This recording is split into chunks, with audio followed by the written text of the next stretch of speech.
late and Whang. I need a little bit of a Whang chug. Okay, that's better. Need a little bit of a pick-me-up here because I could have swore, I don't know what year it is anymore. A few years ago, I did an entire show about Justin Whang, the YouTuber. And at the time, by the way, you can go see that episode in the Pizza Fund, podawful.pizza. It's a great episode. At the time, though, it was incredibly, this was a controversial move. This was a tough one to pull off because not only does Justin Whang somehow have a lot of fans, and I'll never fully understand how that is, he also, he's got a lot of people that he's friends with in the YouTube creator space kind of area. So making fun of a guy like that, that's basically the death knell for you. You're not going to be a popular guy. You have to glad hand with all these people. And you guys know me, I hate that shit. I'm never, ever going to cloud chase. I'm never, ever going to be friendly toward people just because it might get me somewhere. Almost certainly the only people I'll ever be friendly toward are the people who have no followers at all anyway. I'm friends with a guy called MK Ultra Money, James, and he's got me in this group DM, right? And there's all these fairly well-known people in there. There's some nobodies in there too. But, there's Charles Carroll from MDE is in there, and a guy called The Kino Corner. If you've ever seen his YouTube videos, they're pretty popular. And Brittany Venti is in. All these people are in there. One of the people that's in there is Justin Whang. Okay? So I thought after, I've done 3 or 4 episodes, either sort of 100% related to him or relating back to him, and I thought it was kind of over. I see him in this group DM, and I started thinking, I'm like, maybe a little Whang is back on the menu, boys. I actually messaged him in the group DM. I said, please stop retweeting wrestling shit. And he responded, never. And then 2 people liked that. Now, I should have instantly blocked those 2 people liking that because I am a grown man. And somebody on Twitter said this. I thought this was a beautiful thing. I think they were saying this in relation to Mersh. They were saying that wrestling is the white man's version of anime. Okay? And that is so fucking true. I ain't into anime and I ain't into wrestling. Justin Whang, I followed him on Twitter because he's a goon, and he's constantly retweeting wrestling. The guy loves, wrestling, part of the thing that makes wrestling so gay, beyond the fact that it's look at the big muscle men touch each other, part of what makes it so gay is that it is a soap opera. Now, this is not a new idea, but I guess what Justin gets out of it is he loves drama, okay? So he's never going to stop retweeting wrestling stuff because he's into drama. Suddenly, out of nowhere, right when I'm thinking, hang on a second, are we back? Are we back with is Justin Whang about to get some? I'm thinking, you know what? No, I'm not going to rock the boat. I'm in this group DM. I know my friend James is friends with Justin. I'm not going to rock the boat. Now, on another tale, another thing that happens to me on Twitter, and I've talked about this very recently, I get these people messaging me every once in a while. They tweet to me, and I call them time travelers, okay? Because what they do is they go, they find Pod Awful again for the first time in years, and they go, Pod Awful, aren't you that guy that's friends with Maddox? And of course, my reaction every single time is, what year is it? Boom, boom, boom, boom, boom. I assume a lot of these guys, what they did is in 2016, they were listening to The Dick Show, Dick Masterson's podcast. They, of course, fell into a coma from lack of comedy. And then they woke up again in the year of our Lord 2023, and they find me and they think everything's just the same. They think nothing's happened in between. Now, obviously, at a certain point, I made Maddox a goon. I got to explain to these guys all the time. The first thing they tell me is, you're friends with Maddox. I go, what are you talking about? Oh my gosh, it's John Titor. Tell me what you've learned from your travels. Then I realized that doesn't make any sense. He was from the future. These people are from the past. And I go, How come we never figured out time travel again? It's just you? So then I say, I'm not friends with Maddox. I haven't talked to Maddox in fucking 5 years or so. It's been a long time, 4 or 5 years. And then they go, well, then how come you were part of his lawsuit?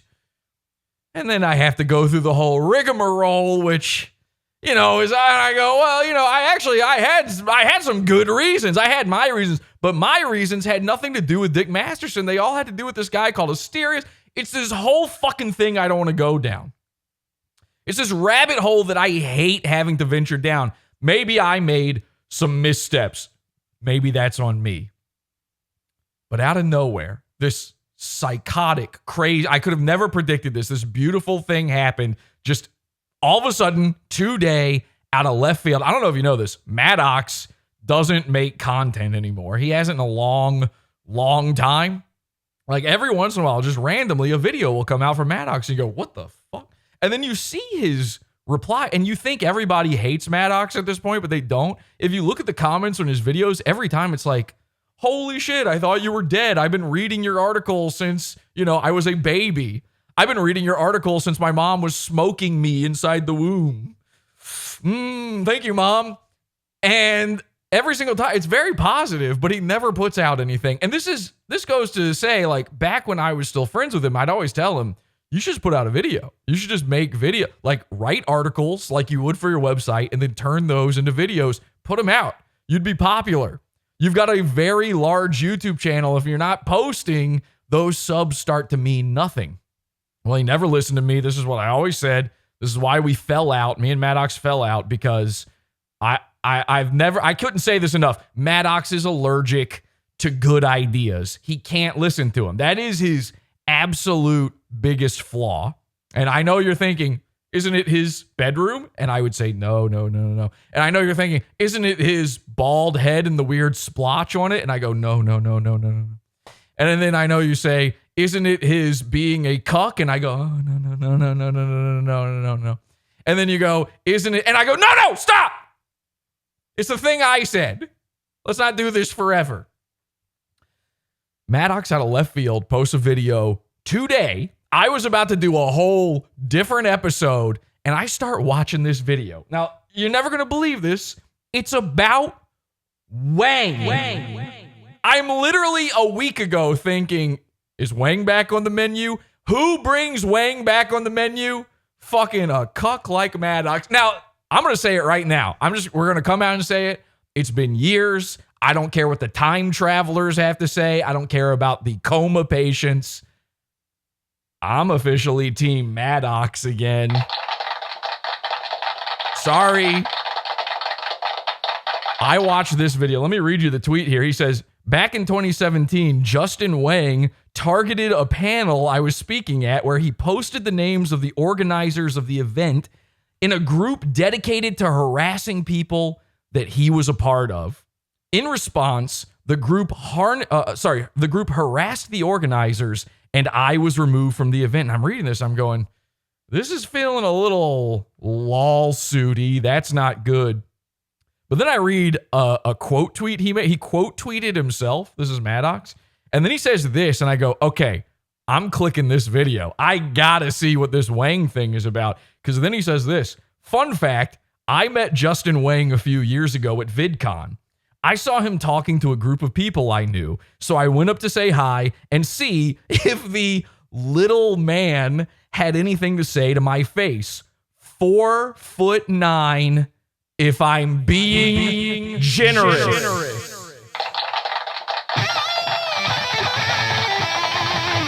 And apparently Whang had nothing to say to Maddox's face. So there you go. I mean, listen, say what you want about Maddox. He confronted the guy. He apparently went right up to him, which is a pretty admirable thing. I watched this video, and originally my idea was I'm going to stick this on the end of this episode, okay?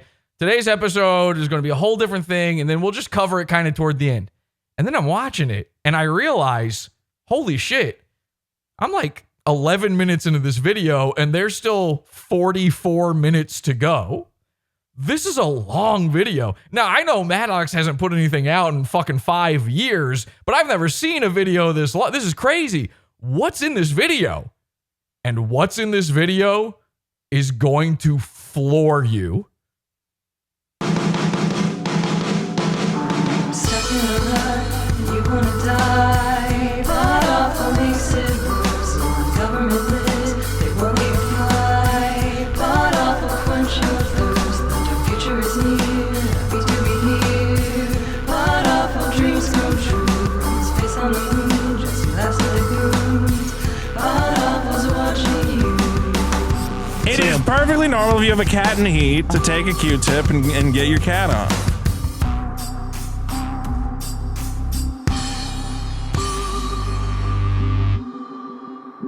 Welcome everybody to Pod Awful.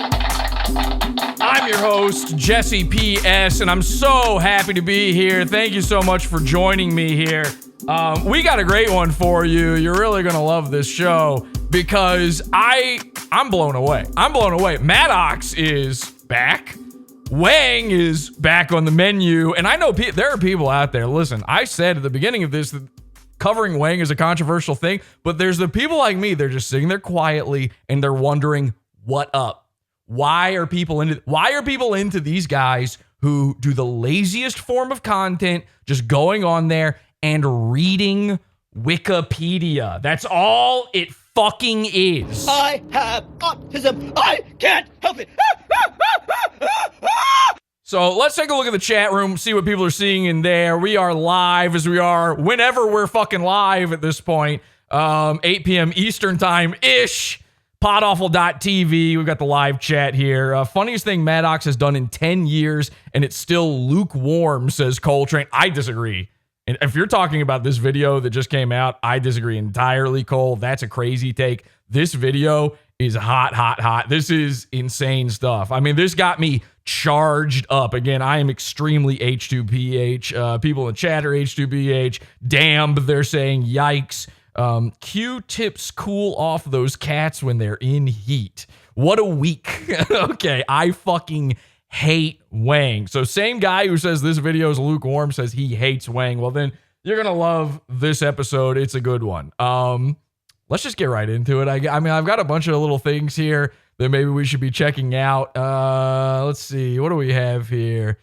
I don't know. You know what? Let's just get into the video. I think the important thing here is to get into Maddox's video. Again, so this is an episode about Whang. If you want to see my previous thoughts on Whang, the reasons I've come up with why he's a bad guy, feel free to check out the Pizza Fund, podawful.pizza. Let's see what now, the first thing I notice here, by the way, is that Maddox is wearing a very similar outfit. I mean, listen, I'm not saying Maddox is copying, but I was wearing this same Whang knockoff outfit last time, although he has a very, very good addition. And I noticed, this is another thing that I love about this. So Maddox is doing a Whang parody. He also is standing in front of Whang's shitty bedroom with the China bulb. I call Whang, by the way, I call him Chinese V for Vendetta, you know? The only show that rocks, the only YouTuber who rocks. I'm not in a new metal band, but, you know, we do rock around here. Let's rock. That's a phrase I came up with. So I'm obsessed with Whang's bedroom. I'm obsessed with the way, you know, his look. I'm obsessed with his new metal band. Maddox has hit all of the points to make me enjoy this video. And then we go into a Shyamalan twist on all of it. It's really crazy, but I need to say this right before we begin. I have a theory that Justin Whang is now listen, Justin Whang, I think the when we made fun of him, when we made the episode about him last time, I think that was 2020. All right. He was pretty big then. He's also a coffee guy. He does some Whang chugging.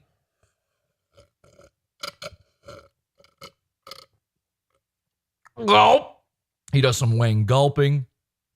We made fun of everything with him, but I was making fun of his bedroom because back then he was very famous, you know, and now he's only more famous. He's like a big YouTuber, and these guys usually make a pretty decent amount of money. And then, but why is he still in his shitty old apartment that he was in from the beginning of his YouTube career? You know what I mean? Like he's still, the place is like a closet. It's tiny. He lives in New York. I used to live in New York. I know what these rooms are like. This is tiny. He can afford better than this. I have a theory. All right, floating it out there. Who knows? Maybe I should just ask him myself. I think he's still renting out this room in this apartment while living in a much better place. He needs to keep this look. Listen, if you shaved Justin Whang's fucking stupid mustache and his hair and everything, you would have no idea who he is, right? If you took him out of this shitty China bulb bedroom, you would have no idea who he is. He needs the bedroom. Like, he might have even bought the entire apartment building just for the shitty bed. He does not sleep in this bed. The bed's always made. Why do you have a bed behind you as a popular YouTuber? That's something for your first 4,000 subs. At 4,000 subs, you graduate from seeing your bed. Now, what I would have liked from Maddox is if he had photoshopped Wang's bedroom to have the slime sheets on the bed. Maybe if somebody, I'm sure some dickheads are already at work on this. So again, I'm team Maddox, but I'm also pro making fun of Maddox. He does need it every once in a while. Now, Maddox is wearing a witch's hat, which, listen, there's a he's going to explain the reason for the witch's hat, but at the very beginning of this, you just see the I saw the witch's hat, and I went, I understand completely, yes. I don't know what it's a reference to, but I agree with this decision. Yes, Justin Whang wears a witch's hat. Very funny. So Maddox is still, and this video is very funny. He's still got it. I don't give a shit what you say. This video right here is funnier than every episode of The Dick Show put together. I've got no stake in Maddox anymore. It's just objectively true. Mersh style objectively. It's even funnier than the episodes of The Dick Show that Mersh was a caller on. Okay? So we're going to watch this video. We're going to theorize about the bedroom. I want that out there. Start tweeting that, actually. Start tweeting is he at Justin Whang on Twitter? I don't even know what it is. Tweet him on Twitter and ask him, are you secretly pretending to be poor on YouTube to have that studio still? Is that what's happening? Where is your money going? Why do you still have this bedroom? I need answers on this, and I'm too embarrassed to do it in the group DM, okay? So please help me out. There's a man on the internet who has an incredible memory. He's able to remember the names, dates, and times of specific events that occurred over 30 years ago. He even remembers the names of news anchors on channels these events broadcast on, even though he was only a child when these events happened. He's also an incredible jumper who's able to jump on any bandwagon, no matter how small it is. But unfortunately, there's a dark side to this person. He's addicted to drama. He spreads rumors about people he doesn't know with facts he doesn't have. He does this in a secret bid to silence and deplatform people he doesn't like. For the first time ever, I'm about to expose who this person is and what he's been up to in the dark underbelly of the internet. Welcome to a very special Tales from the Internet. Welcome to the... Okay, so there you go. So there's the nice big intro. Now, I'm not going to play this whole thing, but I do need to play a lot of it. I do want you guys to go watch this video. So there's a section of this that I'm going to skip entirely that's very, very funny, okay? But listen, Maddox is about to make the point. He's going to make the points, all the same points that I've made about Justin Whang, about Mr. Medicare. Sorry. Oops. Old Jesse Clout Chaser calling out the most popular people on the fucking internet. All of these people who just read Wikipedia to you. That's all it is. Or they're reading a Vice article, or they're reading a HuffPo article, and then they're pretending it's their content. All of these people, he's going to call them all out. Okay? So I don't want to do the same thing. Listen, I can't just claim Maddox's video as my content. I mean, I could. It would actually be very easy and in some ways maybe very legal for me to do.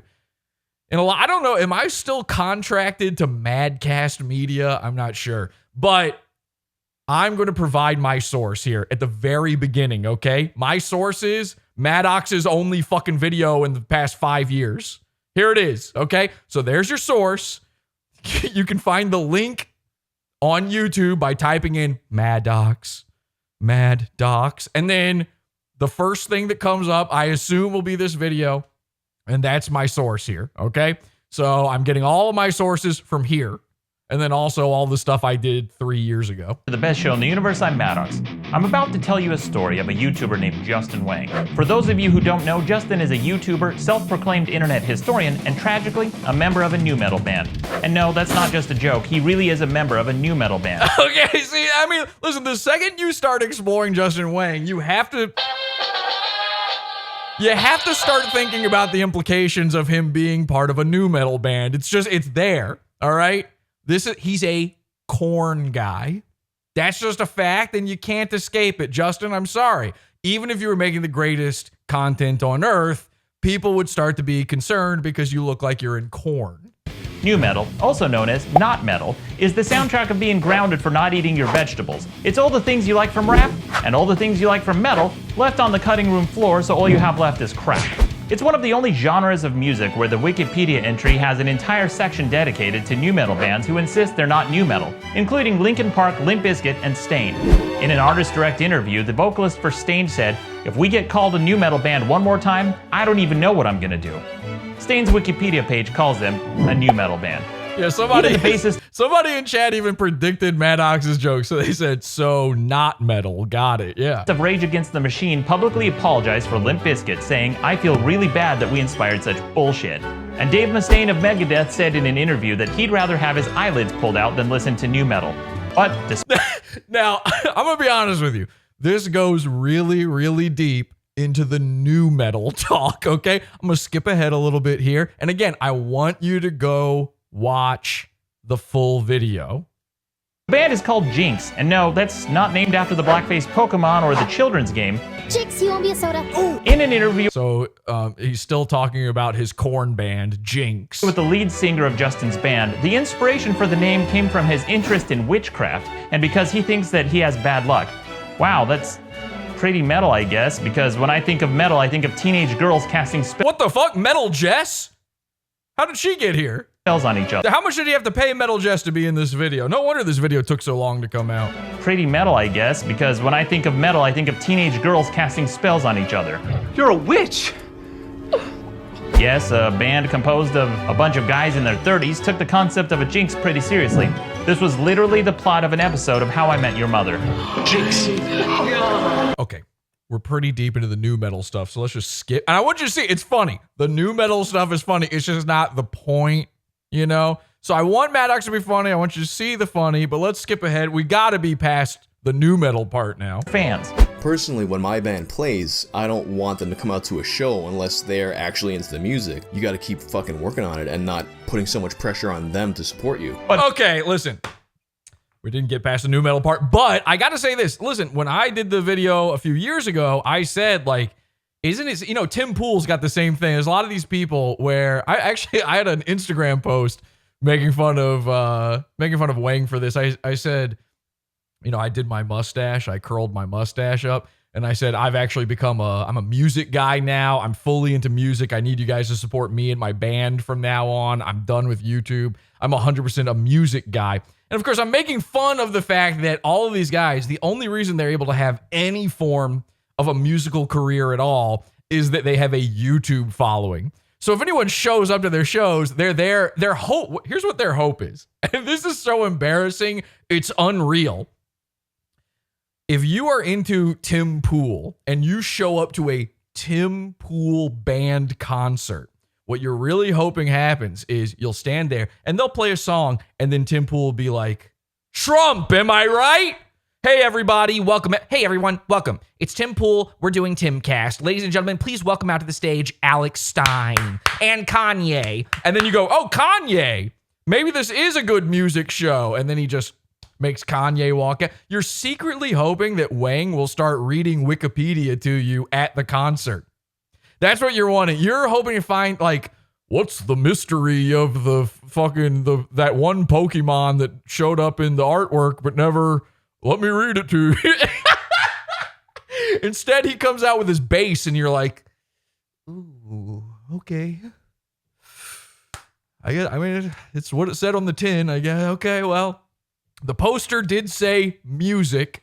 I did sit through 2 other bands to get to Jinx. I really thought it would be about the Pokemon.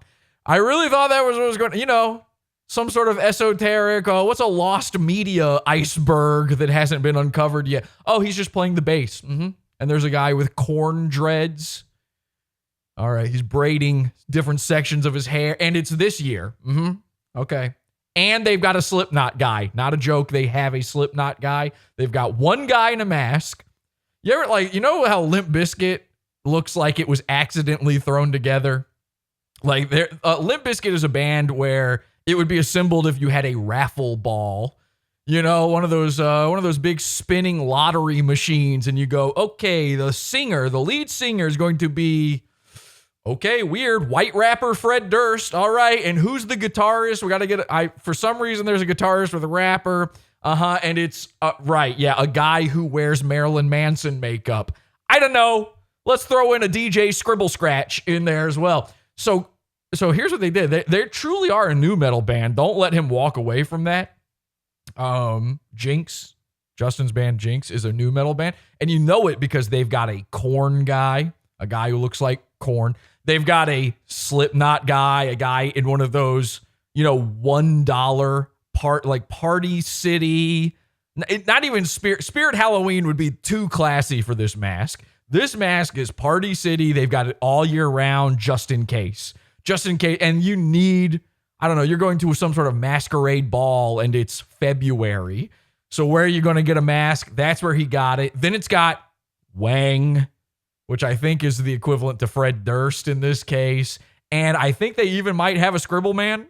There might be a scribbler in there. I don't know. So here's what I like. This clip, even though we're still in the new metal section, Justin is kind of being fair about his YouTube fame. Fans. Personally, when my band plays, I don't want them to come out to a show unless they're actually into the music. You gotta keep fucking working on it and not putting so much pressure on them to support you. But because That is incredibly noble. I'm a killer gorilla. I love it. That is a beautiful, listen, he's right, and at least he owns up to that. At least he knows that you shouldn't just bank on the YouTube career to get people out there. So good on Justin. Justin is a giant hypocrite, he also says things like this. Come see me on fucking tour, you fucking assholes.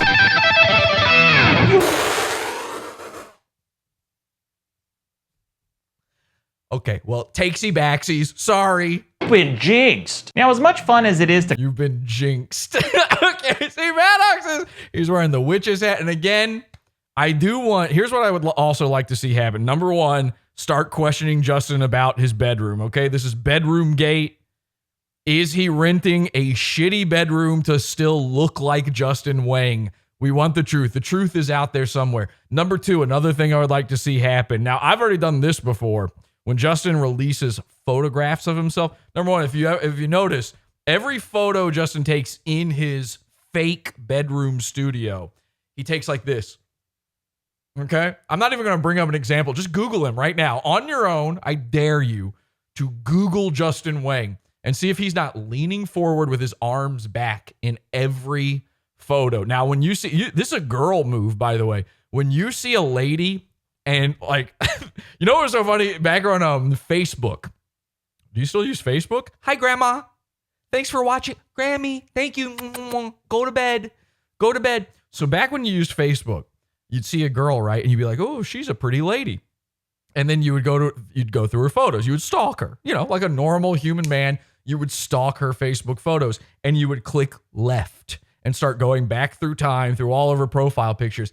And, you know, in her first picture, she's like, maybe not duck face. I'm not calling out duck face. Okay. This is more specific than that. She's from, you know, she's got a 2/3 angle and it's her left side. And she's like, okay. And then you start going through the photos and every photo, you're like, wait a second. Every single photo, it doesn't matter where she's in front of the Washington Monument. Oh, look at this. She's at the Grand Canyon. She went to Japan with all of her friends and they're all posing for a big group. When they've got their one move for a picture, you know, Mersh has this. He actually does the 2/3 sort of pose. He thinks it hides his cross eyes. So when someone has this, it means something. It means they're hiding something. Well, what could Justin Whang be hiding? I don't know. He seems to think, he's gotten it in his head, that going like this, this is his leaning forward, arms back. He thinks this makes him a big boy. You ever see Beardson Beardley? Okay. Every photo he takes, especially when he's out with the other groypers and stuff, he stands with his head all the way back like this. He thinks it's making him taller. He's like, He thinks it's making him taller. So this is Justin Whang's version of that. He's like this. Every photo, every single one. Tell me I'm wrong. Tell me I'm lying, chat. Whang sucking, hiding the no, he's not hiding. You can't hide the Asian. Chinese V for Vendetta. You think he's hiding the Asian is a boon for him. Could be studio replica of his shitty bedroom. Yeah, I thought that before, but I've seen it from multiple angles, so I don't think. At first, I thought, like, is he in a green screen situation? What's going on? I don't think so. Long-haired hipster Asian is a category. That's true, yeah. Okay, so, yeah, he's like, So here's what I would like. Every once in a while, though, if you go to Twitter, like, Justin's unofficial, his, like, you know, he thinks those photos are his official brand photos, his YouTube photos, right? But then on Twitter, every once in a while, he'll be out with the bros. He'll be near a pool or something. Or he'll be on a road trip and he'll take a photo of himself. I know I found a picture. Oh man. Can somebody, if somebody can find this picture and get it into the Whang forum post or just send it, DM it to me or something, I would love this. Do you remember, or do I have this already? Maybe we posted this. Shit, no, it's not in there. If you can find that fucking picture he took where he's standing by a pool and he's wearing these like sweatpants, he stretched it. He tried to make himself look taller. Why did he do that? Because the last time he posted a full body photo of himself, Pod Awful took the picture. He was holding a cup and I stacked the cup up. I photoshopped the cup so you could see how many cups tall he's only 3 apples high. So he doesn't want people doing that anymore. So he stretched the photo to make himself look taller. Here's the new move. Okay, we took the stretched photo and we stretched it even more to make it even more obvious how stupid he looks stretching himself like that. That's not the move. Forget the height, okay? We get it. He's short. Very funny. Actually, don't forget that. It is very funny. Never let that go. The new move, and this is all thanks to Maddox, so Maddox wins here.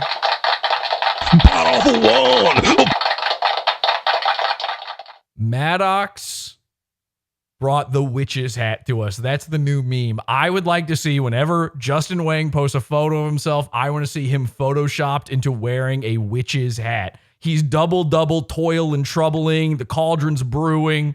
He's eating. Listen, he looks like, I don't know what kind of Asian he is, but I bet someone in his family's eaten the eye of Newt before. The clown on bad music. The reason I'm mentioning it is because Justin has something else in common with shitty derivative rap rock, and that's shitty derivative YouTube channels.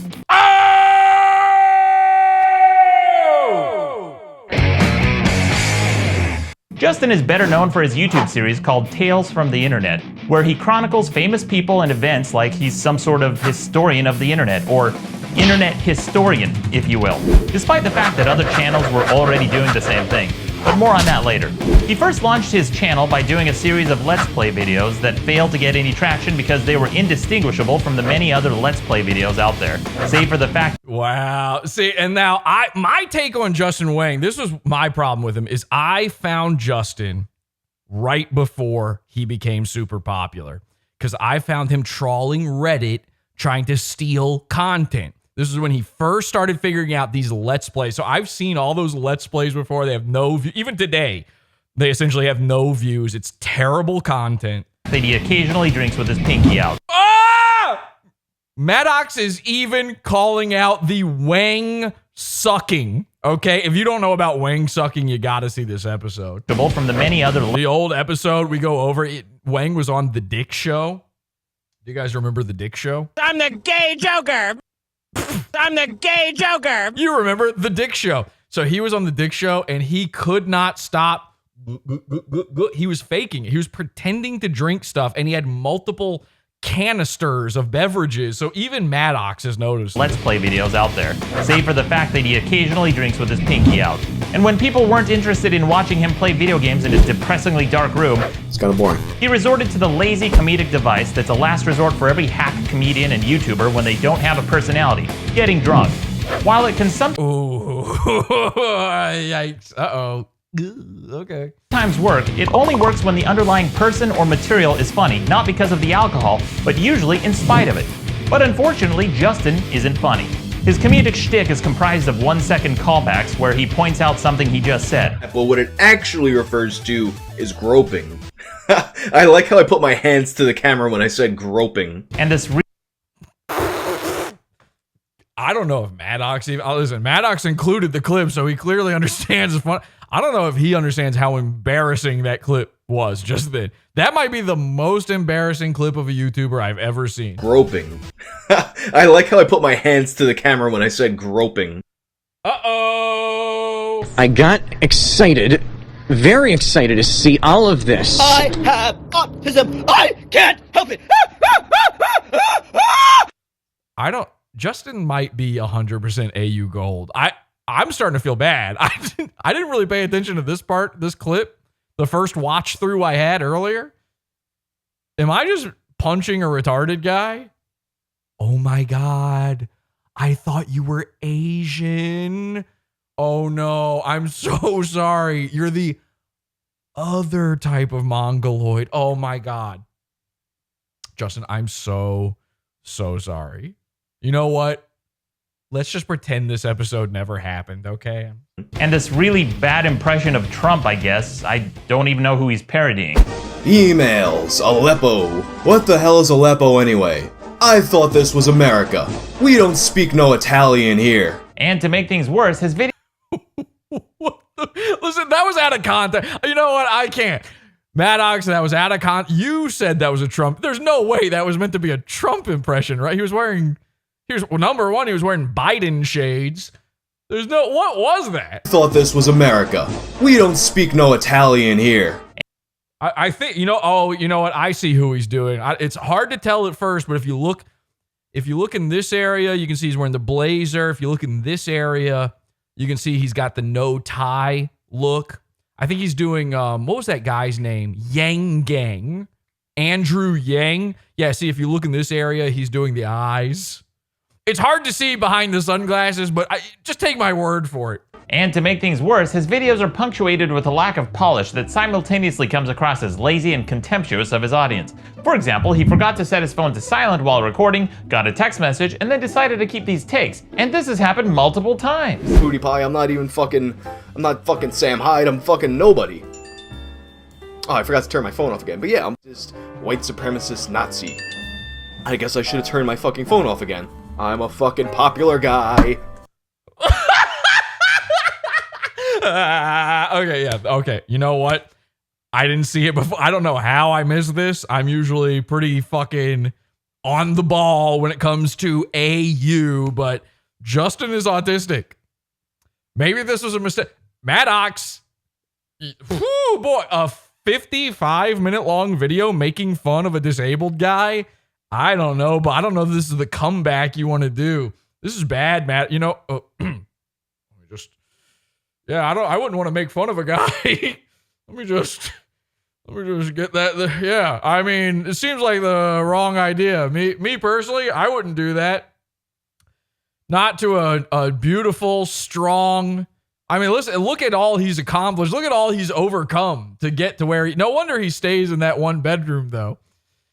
It might be a group home of some type. I think he did say his room. Now, listen, with the, I actually like that Maddox posts the, points out the, fuck, this mustache fucking sucks.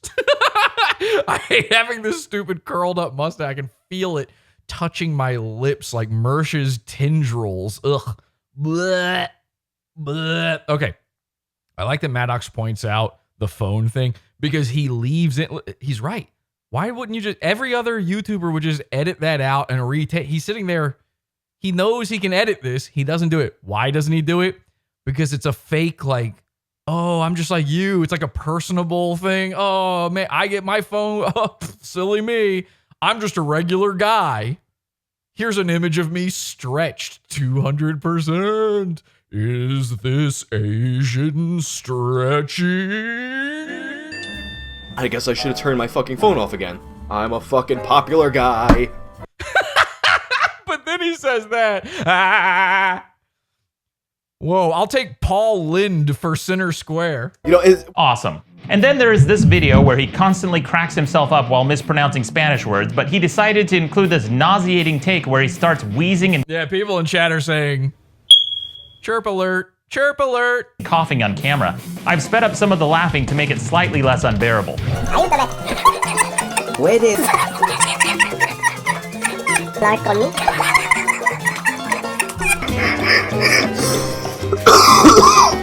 Then after this train wreck of a video, he thought it was such a good idea that he decided to make it a regular series. I feel like this is going to be a recurring series, so if you guys have any words that you want to hear me pronounce in any fucking language that isn't English, by all means, let me. This is like watching a I mean, he even sounds like Rufio in this. This is like, this must be one of his early videos. He doesn't have all the lights and everything. It looks like he actually still sleeps and comes in that bed. So this is what you're looking at here is early YouTube. Like, you haven't figured out your fucking thing yet. And the sick thing is, here's what every guy who their only aspiration is to be a YouTube guy. It's not to make this. It's not to make that. You know, his aspiration is to be in a band, by the way. His aspiration is to be in Korn. Okay? And that's just not going to happen. That would be bizarre if suddenly he was in Korn. I think that's more up for me to decide, though. I have been called Jonathan Davis enough times that I think I could. I wonder if I could fool Wang into thinking I'm really. Hey, I shoot a video. You know, I've got all this stupid shit off, and I'm like, hey, Justin, it's me, Jonathan Korn Davis. Everybody calls me Korn. Listen, man. We saw your YouTube videos. We like the way you read Wikipedia. You're in. You're part of the band now. We're kicking whoever Peanut, two-step. I don't know what the guys in the band. I don't remember the other guys. We actually replaced the other guys a while ago, but we're replacing them again. You're our new bass player. The problem with YouTube guys is when you're a YouTube guy is your passion is to get numbers on YouTube, right? You just want to have subscribers. So what do? Anything. What do you like? What do you like? Tell me what you like. Give me what you like, okay? And then I'll do it. You want to see more of this? I'll do more of this. And then the second one thing hits, the smart ones, even though this is bad, they are the smart ones for doing this. The smart ones just keep doing that same shit over and over and over. So how did Wang do it? He did one of these little video read Wikipedia essays. One of them finally took off, and now that's just what he does. That's who he is. That's not what he tried. He wanted to be a Let's Play guy. He wanted to be PewDiePie. You know, he even shouts out PewDiePie. So hear me pronounced in any fucking language that isn't English, by all means, let me know. Yeah, by all means. How many times? We've heard Rufio say those exact words before, okay? The lowest level YouTuber that has ever existed. iVicious, Brando Vicious, Rufio Pheonix. If you want to hear me pronounce words, let me know. Anything. Please, for the love of God. Do you like anything? I should do that. I should come on here. One day, I don't have a podcast for you at all. I just go, do you want to hear me pronounce words? By the way, that's what you've been doing this whole time. I'm doing it right now. Listen to all these words I'm pronouncing. Listen to all these words I'm pronouncing. I got one for you, Justin. Did you like that? I'll do it again. I'll do it again for the rest of my life, every day. I can never let their algorithm sleep. I am pronouncing words. I have a pronouncement. That was it. Try aburrido. Eres aburrido. Suffice it to say that these videos didn't take off. Nothing seemed to be working Please rewatch Maddox's version where I'm not stepping on all his jokes. on Justin's channel. So what do you do when you're not funny, not in? Jack's Films used to make sketches and films, and now he just reads grammar mistakes all day, every day. These YouTube guys are sick in the head. That's crazy. I've never watched anything he's made. I've heard that name before, but I don't really know what he does. That's crazy. Yeah, the best. You know what? That's a great example of the best is when they make their name what they wanted to do, and then they start doing the other thing. Jack's Films. I'm a filmmaker. I'm a film guy. I'm Jack's Films, which, by the way, is like the laziest name for anything ever. What do? Oh, films. What's my name? Jack. Oh, okay. Yeah, no, I get it. Oh, so you're like you're a film guy. No, I read grammar mistakes. Didn't you used to make films? Oh yeah, I used to, but then the algorithm, so. Interesting and not original enough for people to care about who you are, you talk about someone who is. So Justin jumped on the drama bandwagon. Now here's where things get a little dicey. Number one, obviously, I'm doing exactly what Maddox is saying right now. But number two, Maddox is doing exactly what Maddox is saying right now. What duh? And I know there's going to be people who have a problem with this. And I don't think at any point in the video, Maddox addresses this hypocrite, like hypocrisy, this conundrum he's in. He's going to castigate Justin for being part of drama while seemingly making a drama video. So I just want to say, and this is not like just a defense of Maddox kind of thing. The whole video, I'm thinking this in the back of my head. By the end of the video, I think Maddox is right that it's not really what he's doing here. You see, Maddox, if you don't know, has been pretty pent up for a long time. He's been pretty quiet on a lot of shit. And I don't think this is a drama video. I've already seen some people claim this is Maddox trying to gain clout and crawl his way back into relevancy. I don't think that's what this is. I think Maddox, who is himself a horrifically autistic man, if you don't believe me, just watch carefully for how well he documents all of the references made in this. He's got a link on screen every single time. I mean, this guy, when he calls out Justin for stealing shit, he ain't like, this is no hypocrite when it comes to that, at the very least. Maddox is extremely autistic. He never talked about his drama with Dick Masterson publicly, save, I think, 2 instances. And even more shit that happened outside of this lawsuit, he's never come to his fans to fix it. He's never made it drama. Everyone else made a giant drama industry around him doing that. By the way, maybe even me to some degree. I think by the end of this, he's not technically doing drama, but I think you need to front load a discussion like this with that information, because it's sure going to seem like it for a long portion of this video. So I just want to address that head on right now before we go any deeper. From Pro Jared to James Charles to Adam Saleh to H3H3 and PewDiePie, by the way, that video right there, hang on. From Pro Jared to James Charles to Adam Saleh to H3. Okay, right here. So this one where, this is, I think, the first video where Justin got big. This Sam Hyde H3H3 video. This is where it was right before this video came out. He was on Reddit, and I caught him in 2 Reddit. It wasn't just this one either. He, I think I caught him on Reddit for his other huge video, the Max Headroom video, which I think Maddox is going to talk about in a bit here. He was in the $1 Million Extreme subreddit asking people, like, do you think H3 ripped off Sam? This wasn't even, there was no drama about this. Now Sam Hyde says all that, but I think he kind of says that mostly because of this video existing. It like put the thought, there was no issue between H3 and Sam Hyde. Whang sort of invented it, and he was getting everybody's takes, and Sam was in the subreddit back then, and he'd reply to stuff, so he's trying to get Sam to notice him, and he basically used that as an excuse to post this video once it was made in that subreddit, and of course everybody went and clicked it. That's why this video went big, is because he posted it in that subreddit. Somebody sent a link to me of him doing this. Again, this is before he was a known person, but someone was like, hey, check this out, look at this. And it was because I was talking about H3 at the time. You know, I covered H3 back long ago. I said H3's content is also, I hated H3 way before just about anybody. And so they wanted me to see it because of that. They're like, there's some drama building with this H3 thing.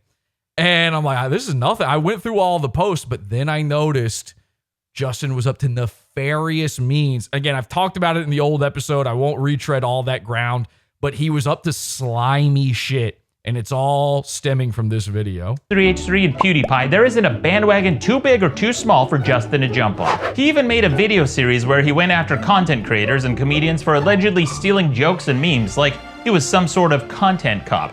If that sounds familiar, that's because there's already a popular web series by iDubbbz called Content Cop, which is a more nuanced, clever, and tongue-in-cheek series than Justin's shitty imitation. But that's not where the similarities end, because Justin even shamelessly called his video Meme Police. Ah yes, let's look up a synonym for the word cop and Nobody will notice. Good job, Justin. I think it worked. I think you can go further too. I mean, content and meme in this sphere of YouTube is basically a synonym too. Yeah, I'm not doing content cop. I'm doing reaction agent. Yeah, I'm bad at this. Except even this seems lifted straight from iDubbbz's video because he literally has a Yeah, we're reaction constables. It's a different thing. I'm a reaction constable, so whatever. content police sketch. Oops. This is some high school level plagiarism where you just change a few words. One of his first content. Hey, by the way, side note, Maddox, can you get a wipe down? Is there something we can do? I know you're in front of the green screen. Maybe there's a lighting issue going. Can we just get a something? Can we get a rag? Some sort of dry rag. I don't know what's happening. There's an oily sort of Armenian nature coming out here. Meme I actually, by the end of this, it makes sense though. I think he's building up to something big here. police videos was about comedian Rob Schneider and how he allegedly stole a joke from a meme. And if it does sound kind of familiar, Maddox is looking lizard-like. it's because he stole that fucking joke from a meme that was being shared around at least 3 days before he tweeted that. Justin doesn't provide any evidence that he stole the joke. His only argument is that he saw a similar meme posted earlier. See, I didn't even bother. I didn't even go this deep. Like, I never accused him of stealing shit, which is ironic because of his first big video, but I couldn't even look. I couldn't sit through his shit long enough to fucking even figure out if he was stealing anything. So it's interesting to me that, by the way, this video is called, Is Justin Whang a Plagiarist and a Hack or Just a Plagiarist? Which is actually, I think I would have gone the other way with that. Is Justin Whang a hack and a plagiarist or just a hack? But that's just me. Because I think he's definitely a hack. I don't know if this is plagiarism, but we'll hear Maddox out. So he concluded that Rob Schneider must have seen the same meme that Justin saw and therefore stole the joke. Oh, here's something interesting. Jacob's Family Computer in chat says, happy to be here. Biased opinion because I like Whang, but a lot of us liked Content Cop and wish that there was more of them, and nobody wants to touch it because it was Ian's thing, but Ian is dead. I hear you, except for the part where I think Maddox already illustrated this in the video. There's already, even before Whang started doing it, 500 copycat Content Cop things. And more importantly, Content Cop wasn't really all that, or it's really just a reaction with sketches around it, which was already the main form of YouTube. That was the top form of YouTube content in 2014 and 15. I hear you. You like that kind of stuff. I don't get it, and I never have. And I certainly don't think Whang... I don't really think Whang is that. I mean, like, I get that he stole the basic concept and essentially the name, but I don't think... He wasn't putting on the cop uniform and doing the sketches and that shit, right? It was way lazier than that, which I think is what Maddox's problem really is. He's not calling out all of the other guys that also did Content Cop. He's calling out the laziest guy who did it, which is always the worst. You know, eventually someone comes up with something that is a format. And unfortunately for everyone, or fortunately, depending on how you want to look at it, formats cannot be copyrighted. You can't copyright a format. That's actually a good thing. It means you get variation. It means you get new shit. It means you get more of what you like what Jacob was saying. But somebody is bound to hit on something that's basically a new thing. Everything comes from everything else. Everything's inspired to some degree. But, you know, at a certain point, we all go, oh, yeah, that thing. That's a thing now. We've even got a name for that thing. So a format is kind of up for grabs. I don't really have a problem with a guy doing a form. You know, it'd be like the first guy who did a podcast going, Jesse, you can't do this. You can't talk into this microphone. And then I would have to go, but what about radio guys? And then the radio guy, you know, it's fucking turtles all the way down. How likely is it to have happened? Well, it's hard to tell because the original tweet was deleted. But since the possibility exists, that was apparently good enough for Justin to accuse Schneider of joke theft. Jacob is saying, I think he did it as a tribute. I doubt it. I don't know. I bet there was no attribution or anything. People have this idea that just because they saw a joke inside of a picture as a caption, that it's suddenly free reign for them to steal it and passes it off as their own. For him to do this hack bullshit, he needs to be called the fuck out. Justin. See, and Maddox is here to back up his claims. Okay, Maddox has the AU attention to detail. He's been clipping for years. Wait until you see all this stuff. You might think one thing, give it a second, okay? Doesn't give Schneider the benefit of doubt or consider the possibility that two people could have come up with the exact same joke independently. In fact, he feels so strongly about content theft that he's harped on about it in several videos. See, Maddox isn't actually making this point. He is using Whang's point against Whang. This is a Whang versus Whang. You heard of Dick versus Dick? This is the Asian version, Whang versus Whang. Content theft is fucking horseshit. There's just something about, actual content theft that just triggers the fuck out of me. The point is, like, there's a lot of people, like, I have sometimes jokingly, sometimes not jokingly called out people for stealing goons from me. That's not something you can steal. I don't own a guy just because I'm the first guy to cover him. I've actually seen people very recently in YouTube comments saying, like, you can't copyright covering a thing. Listen, you can't copyright it, but if one guy covers something for long enough and gets so involved with it for long enough that he's like a part of their universe, and you know what I'm saying? Like Rufio, Mersh is a big enough guy that anybody could technically cover him, but you couldn't do it without me being involved. You see what I'm saying? So I think it's one of those kinds of things. It's like, yeah, you don't own the format, even if you came up with the format. You don't own the format, but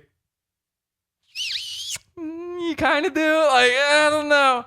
The internet's very finicky about shit like this, too. The sickest part of the internet is, all of these things are cults of personality. So it all rides on how much and how many people like you.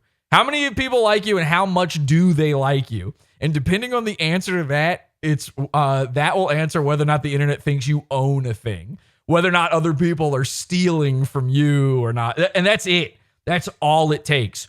Whang is well liked enough that some of you, even in this chat, are sitting there going, I don't know. Seems finicky. Doesn't matter. Forget the finer details here of what Maddox is saying, like this, especially this plagiarism part. Even though it seems like that's the topic, it ain't. You're not ready for the topic. Because I fucking can't stand content theft. So it came as a surprise when I saw this tweet of Justin's not too long ago. It had over 6,000 retweets and 42,000 likes. That's a legitimately viral tweet. Good job, Justin. Except Justin didn't come up with that joke. And the reason I know is because it's actually funny. This joke was written in 2014 by a guy named Jay Branscombe, and it was very popular with over 43,000 shares and 17,000 likes on Facebook alone. So if the pre-existence of a much less popular meme was enough for Justin to conclude that Rob Schneider was a joke thief, then judging by his own criteria, we have to conclude that Justin must have stolen this joke. See, in the chat, Spooky Sammy says Mr. Burgers belongs to Jesse, and that's so fucking true, by the way. I normally would not have. Listen, I've said for years, like, I own K's Good Cooking. Everyone who did K after me stole it from me. And that's just true. Sorry, 3 years later, after all the shit I did to K, you can't come claim K. I would have said that Dick Masterson owns Mr. Burger. Even Maddox owns Mr. Burgers. But I realized today that I own Mr. Burgers because in the comments section of Maddox's video, I just happened to see Mr. Spurgers shows up, and he said, I'm paraphrasing here because I'm not going to remember it entirely. I didn't screenshot it. He said, well, you used to work with Jesse PS, so your trust in your judgment is in question. Now, I read that and I'm like, at first I didn't even realize it was him. At first I thought that was just a random, like that was a dickhead or somebody.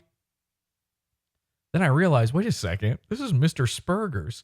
You're upset Maddox used to work with me? You used to work with me.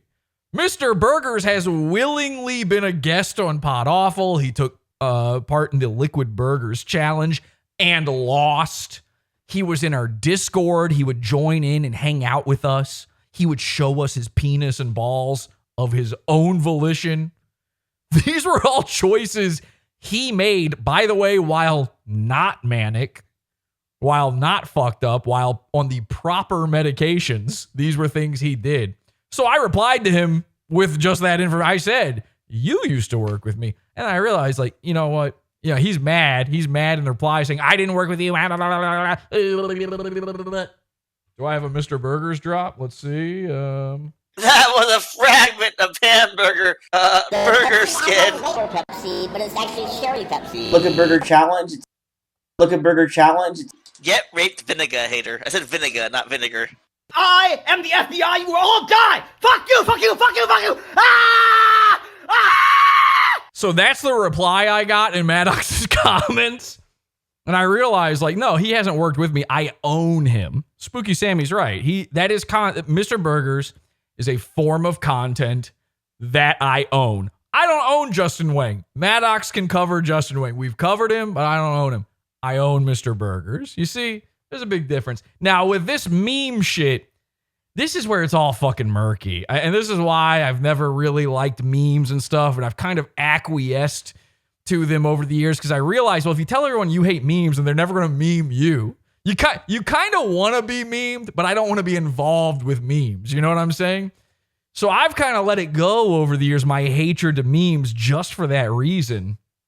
But still, you might be thinking, well, maybe he didn't see it. Maybe we should give him the benefit of doubt. Most people think no one owns a meme, though. I'll tell you what, I make a meme, I own it. I watermark. I don't give a shit. I don't care about Teddy fees. I'm watermarking memes. Do you know how many times I've seen my seasoning salt on a smoke detector joke out in the wild now? This shows up on 4chan every day. Okay, I invented a viral meme. If you see someone pouring seasoned salt onto a smoke detector, making fun of a certain racial minority for some reason, who knows why, that was me.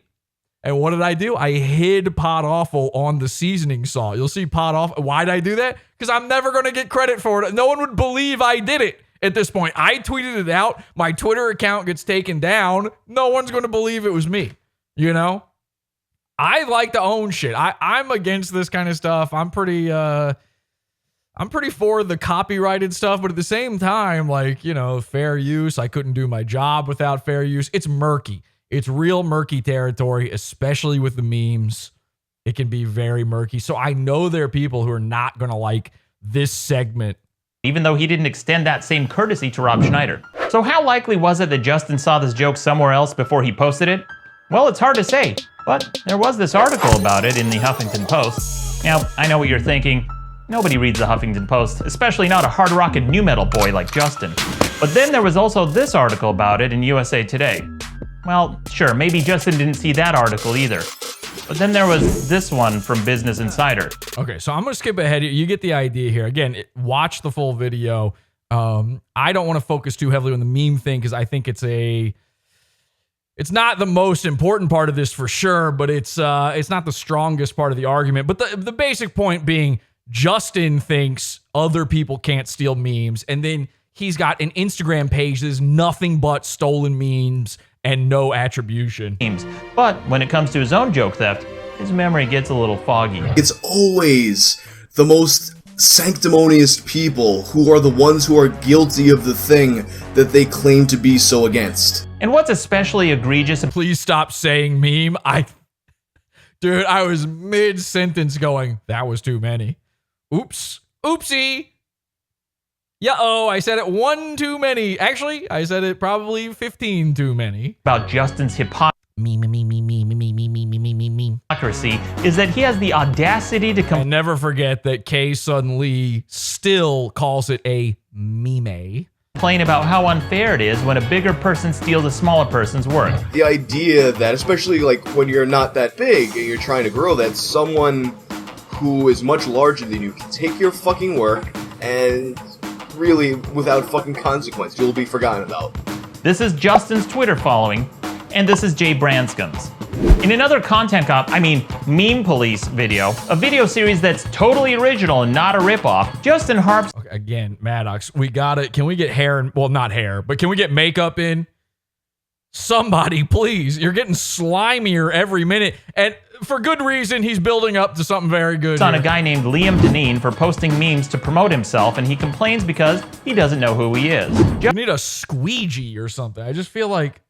Justin also criticized this guy for allegedly stealing content, posting granny memes, and using these memes on his Instagram page to grow his fan base. But first I go to this Instagram page, and the Instagram page is just the same fucking memes that are on his Facebook page. He's just some dude that's become wildly popular for posting really bad fucking memes. So it came as a surprise when I looked at Justin's Instagram page and saw hundreds and hundreds and hundreds of memes. All right, you get it. See this. All right, let's skip this part. Let's skip this part. Skip this part. Skip this part. Skip this part. Very funny. All very funny. It's not important for us, okay? We're just going to go a little further here, and then that way we're not stealing entirely from Maddox.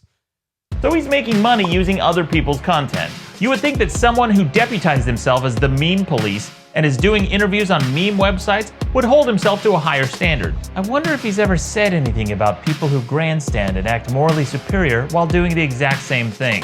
You don't get to grandstand, act like you're morally superior to someone, meanwhile you're basically... Why is it, by the way, every YouTuber does this joke, and it's funny every time. I don't know. For me, is the one thing that every YouTuber does that makes me laugh is they say a thing and then they play the clip and that's what the guy says exactly.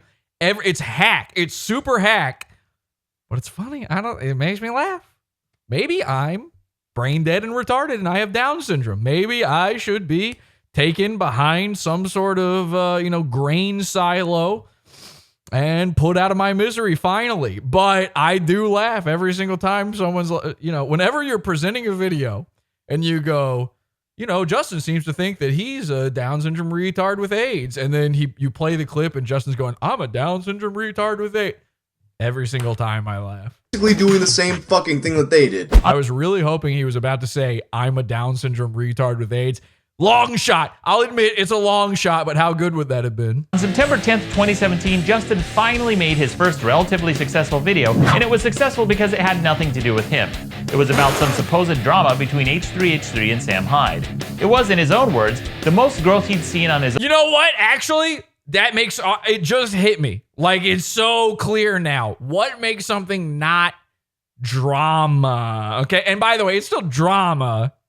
This word is gay. I might have to find my own grain silo, take myself back there. It's vitamin S. If I keep saying these words, me and silo, if I keep saying fucking drama and content and knowing who iDubbbz is, it's over. That's kind of a life not really lived right there. But I was saying earlier, this isn't really drama. What separates this? I think by the end of this, I agree that what Maddox is doing here is not drama. He just said it, though. Listen to this one more time. Drama between H3H3 was successful because it had nothing to do with him. It was successful because it had nothing. It's not drama if you are involved. It's personal drama, but it's not Keemstar. It's not drama alert. Ah! Is that what Keemstar does? I'm not that versed in YouTube. Drama alert! Keemstar, have me on the show, okay? I know exactly all your tricks, and I will actually expose Salvo as being a pee-pee drinker if you have me. Drama alert! What is his intro thing? Let's have drama! I don't remember how it goes. Anyway, it's not drama if you're involved. I don't know why I didn't realize this. I've been hammering on this for so long now. Fucking 10 years at least. I've been saying there's a difference between reaction content and then what I do. And everybody always says, what do you constantly hear as like, this is bizarre to me. This is what I'll never understand. The people who hate Pod Awful, they don't like me because they say I'm inserting myself into drama. Okay? No, I'm not. I'm in it, and thus it's not drama anymore. If you're in it, it's your story. Matt, Mersh said this one time about me, long time ago. He said, this was in, you know what this was? When I did the first parody of Mersh, and he ran to his Discord and said, give him nothing. You guys know Mersh? You can buy my Mersh shirt and all of the Pod Awful shirts, by the way. Just go to childpornhub.com. That's where you can buy my shirts. Childpornhub.com. Point is, Mersh ran to his Discord. He's freaking out. Pod Awful's made fun of him. It's the worst thing that could possibly happen. Once Pod Awful makes fun of you, your life is over, okay? Unless Pod Awful chooses, it's over. So what does he say to them? This is one of the things he says. He goes, you ever notice how Jesse doesn't have any, personal stories? Now, keep in mind, when I was on Revenge of the Sis, they were asking me about my stories, and I was telling them. They asked me about me being arrested and investigated by the Secret Service and getting banned from. Those are my personal stories. They're the ones you asked, but sure, yeah, I've got no personal stories. I think for me, I know it sounds like drama to you, but for me, it was very personal when I got arrested by my boss, when my boss had me falsely arrested. That was a very personal story for me. But his whole point was, Jesse's got no stories. He's got no friend. He's never talking about his friend. What if I came on here one day and I was like, okay, everybody, welcome to the show. Hey, the other day, I actually had a pretty pleasant cookout. Invited a couple of the buds over, and, we had some brewskis. And then we played Ookie Cookie. Okay, and I guess that would be a story. I can't even fake a bad story. We played Ookie Cookie, and I won. And I'm not going to tell you which version I think is winning, but I think you know. So, Mersh thinks that having a story, Mersh thinks that a life is, I have a cat. And I tell you about my cat.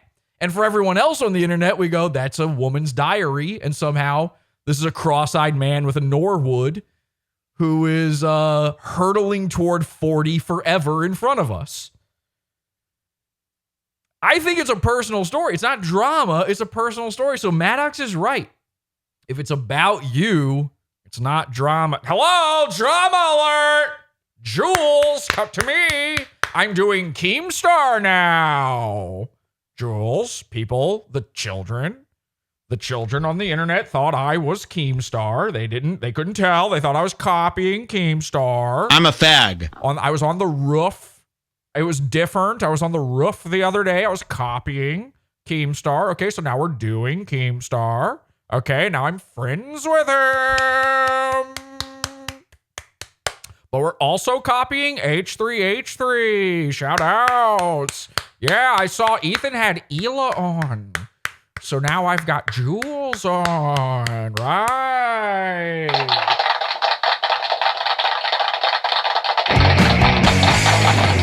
But Opie and Anthony said having a girl on is a hole. That's a hole. So you're not allowed to be on camera. Shout outs. Shout outs. But Howard Stern has Robin, so you're over there in a booth. You're my Robin, you're my Robin, you're my Ela, you're my hole, and not the one that has to cover my diaper. Okay, bit of a tangent. Drama! So, yeah, very funny. Whang, it was a popular video because it wasn't about him, and that's what makes it drama. Now, I know what you're thinking. How is this video about Whang? What does this have to do with Maddox? Just wait! It was about some supposed drama between H3H3 and Sam Hyde. It was, in his own words, the most growth he'd seen on his own channel in a single month. That shit was amazing for my channel. This is probably the most growth I've ever had in a single fucking month. Oh, you do not want to see Whang growth. But the problem with drama is that once you get a taste of that sweet drama... Everybody Whang chug tonight.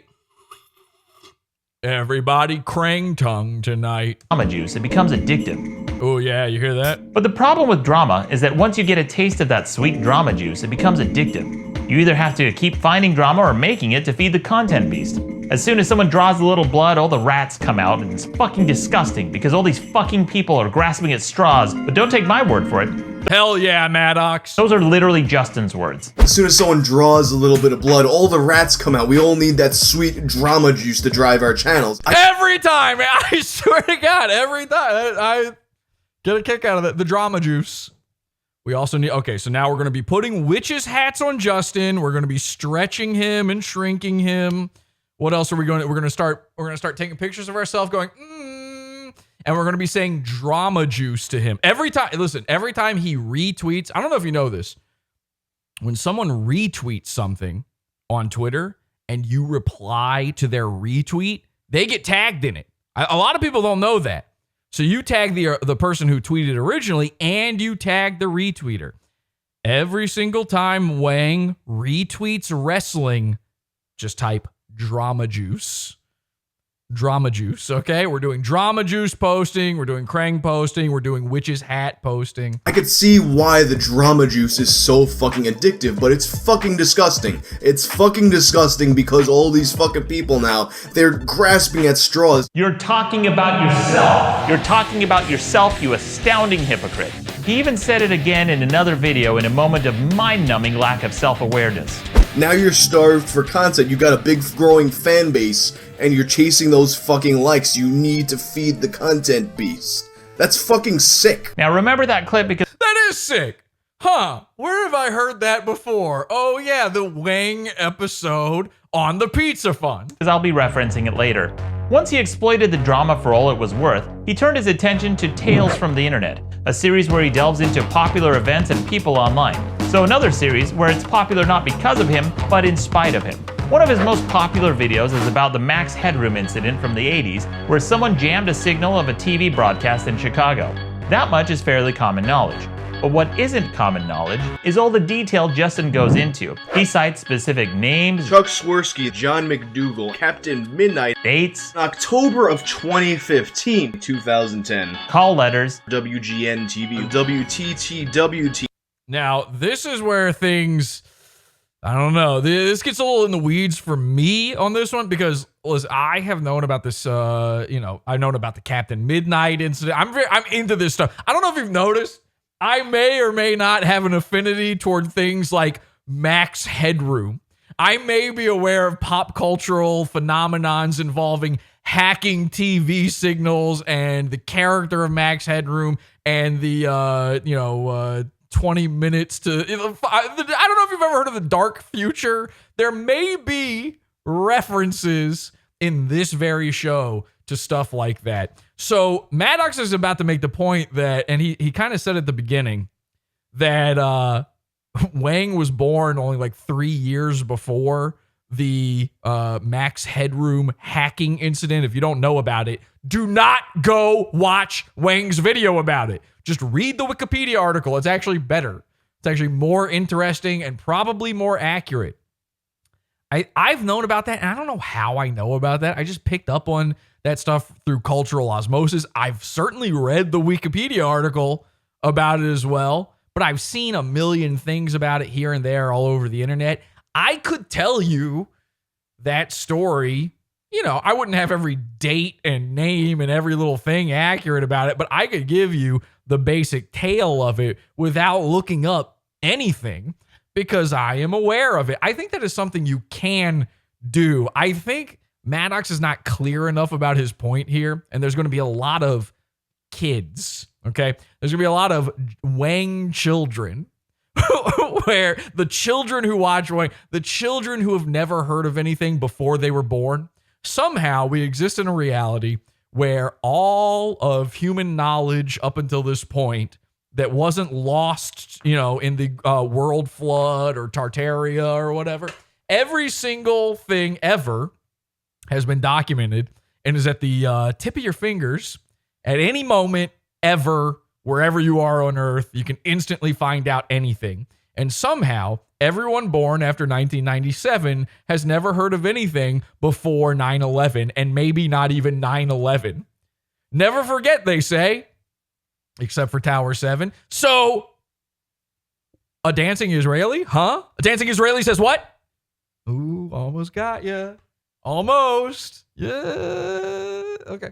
So I don't know how that is, but when you are looking at these Wikipedia readers, when you're watching this shitty content, when you're sitting there fucking subscribing to it, because I know you are, and you never unsub, even after you stop watching them, you're still subscribed to them. How do these people have thousands, if not millions of subscribers? No one ever unsubs. When you're sitting there going, who's watching this? Who needs this? Wait a second. When something from your lifetime is being covered as if it's like a brand new story, and you're like, wait, everybody doesn't know about that? Who needs to know about it? Anyone born after 1997. I don't know why that's the year, okay? But it is the year. That's the year. And next year, it'll move up a little bit, but that's where we're at. So, Whang, his audience is mostly children. It's either children or Arrested Development meme adults, okay? Meme adults, by the way, are the Disney adults of the internet. You know, Chris Chan is the Walt Disney of the internet, and the Disney adults are the meme guys. The, my parents divorced, and now I'm permanently 13 sort of guys. I just picked up smoking in my mid-20s sort of guys. Does that make sense? Hope it does. So, children are into this shit. Children are watching it. Maddox is going to have the problem of anyone who's a fan of Whang has the mind of a child. And anyone who sees this video and calling out Whang is not going to understand his point that Whang wasn't alive for this. Like, there's no way he remembers this. Everybody can go and look this stuff up. Why can't you just make a video about it? I don't think he's going to make a good enough case for this in it, but he's still right. He's still right about what he's saying. I just feel like he could have made the case better. An ad campaign. The new Coke. That's the label. Coke. And even seemed to recognize the theme song to an old cartoon from the late 1950s. Note that the song he's singing here is the theme song from an old cartoon called Clutch Cargo. Clutch Cargo. The only like, I know what Clutch Cargo is because I seen Pulp Fiction. You know, when I was a kid, I saw Pulp Fiction, and then I had to be like, what's that Clutch Cargo thing? What is that? What's that whole thing about in that movie? And then my dad was like, oh, Clutch Cargo. Yeah, I remember that. Oh, that was a good cartoon. And then I watched it and I was like, no, it's barely a cartoon. It's a drawing where they superimpose a Chinese man's mouth over it. So maybe Whang does have some sort of childhood knowledge of this cartoon. thing Justin doesn't cite are sources, at least for the first 4 minutes and 10 seconds of the video. While Justin does use news clips at the start of his video, those clips are over 30 years old. So the only way he could have known that those clips existed was if he read someone else's research. Well, you might be thinking that maybe Justin might have just known this information from memory.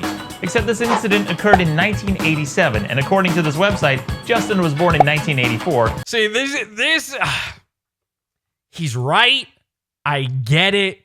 But the children are not going to understand his point here. This is not well articulated. Which means that he was just 3 years old when it happened. God damn, he was born in 1984. He's that old? That's crazy. That is crazy being a new metal band at that age. But then again, that's the age you would have to be to remember new metal. So that means either Justin was able to remember all those names, dates, and times 30 years later to make a video about it, or that he's a plagiarist. Plagiarism is... See, again, there's an in-between. There is a happy medium there, Maddox. This is where Maddox's autism, Maddox's autism is an unstoppable force, and it's going to meet the immovable object of stupid children on the internet, and we're just...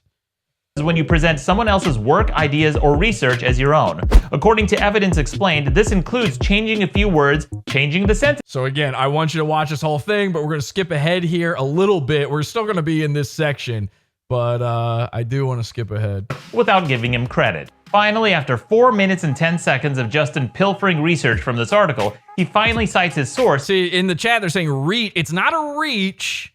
Again, he's right. It's just presented wrong. But that doesn't happen until after he's already used much of it earlier in the video. He is stealing.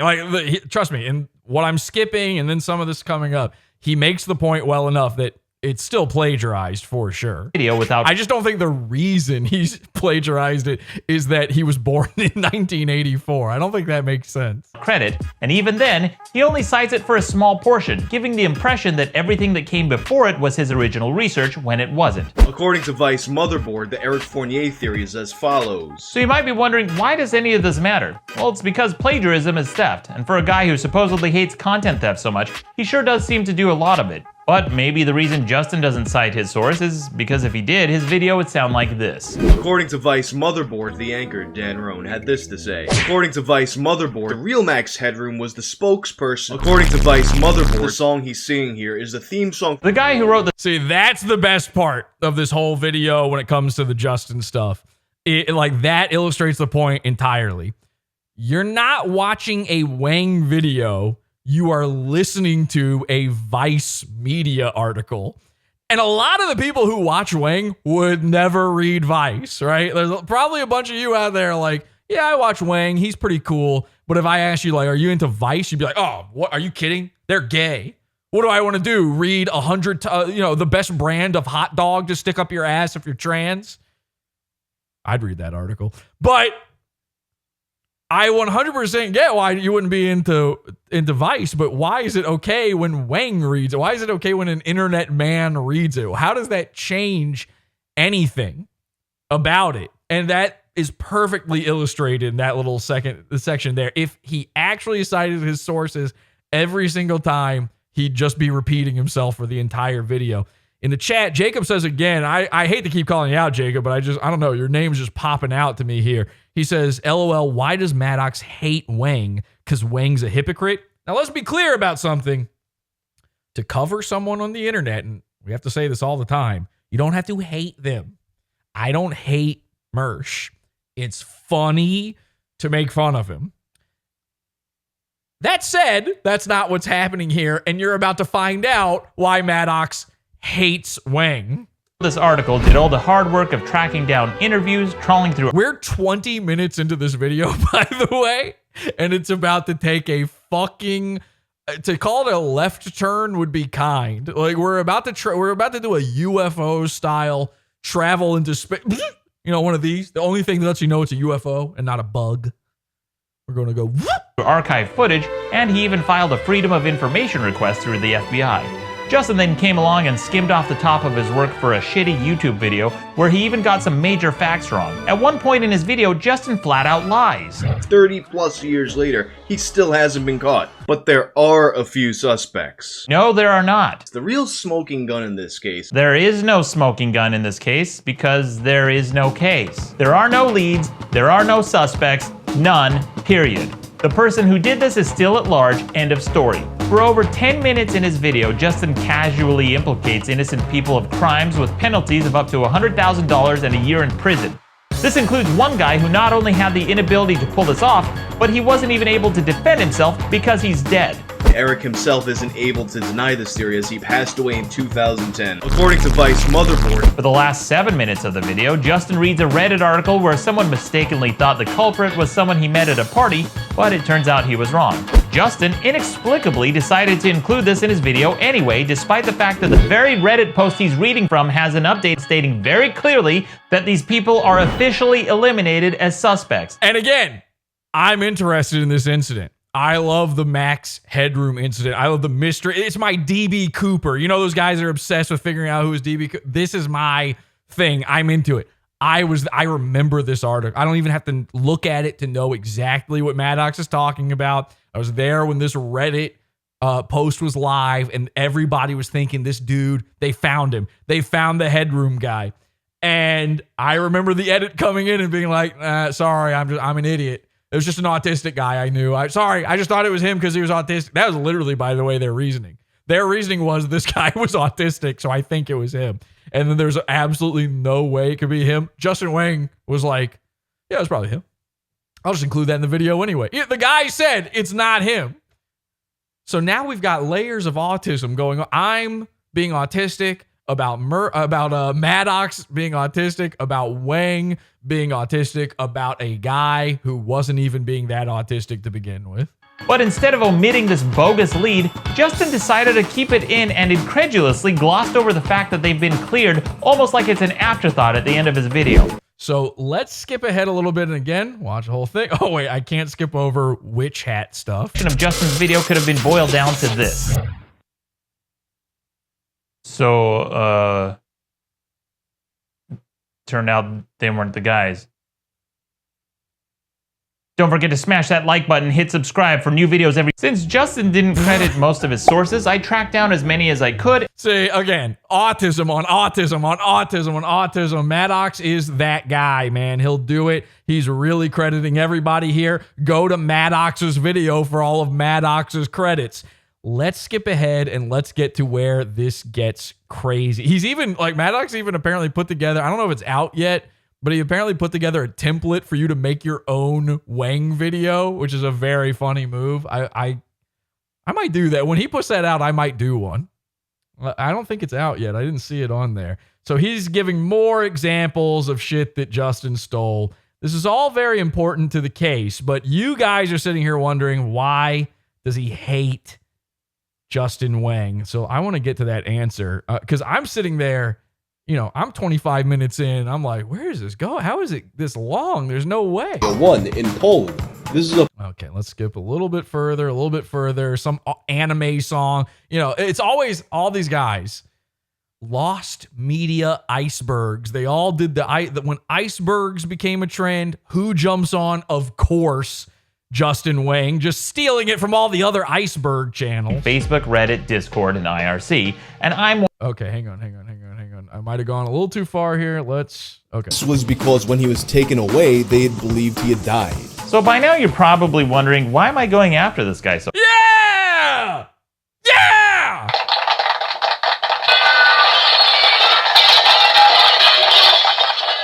We are wondering 25 minutes into this video, what the hell is your problem with our internet man, Whang? What the fuck is your deal, Baldy? So hard. After all, I don't normally go after other YouTubers like this. My targets are usually children and animals. So why am I going after Justin? You really don't want that. Funny, and I get it, but in a vacuum, that's a bad drop. Other YouTubers like this. My targets are usually children and animals. So why am I going after Justin? Well, it's because Justin went after me. Buckle up, because this video is about to take a very strange turn. There is another side to Justin that most people don't know about. Not that most people even know about any side to Justin, but it's one where he tries to cancel and deplatform people he doesn't like. And he's even gone so far as to get them removed from speaking engagements.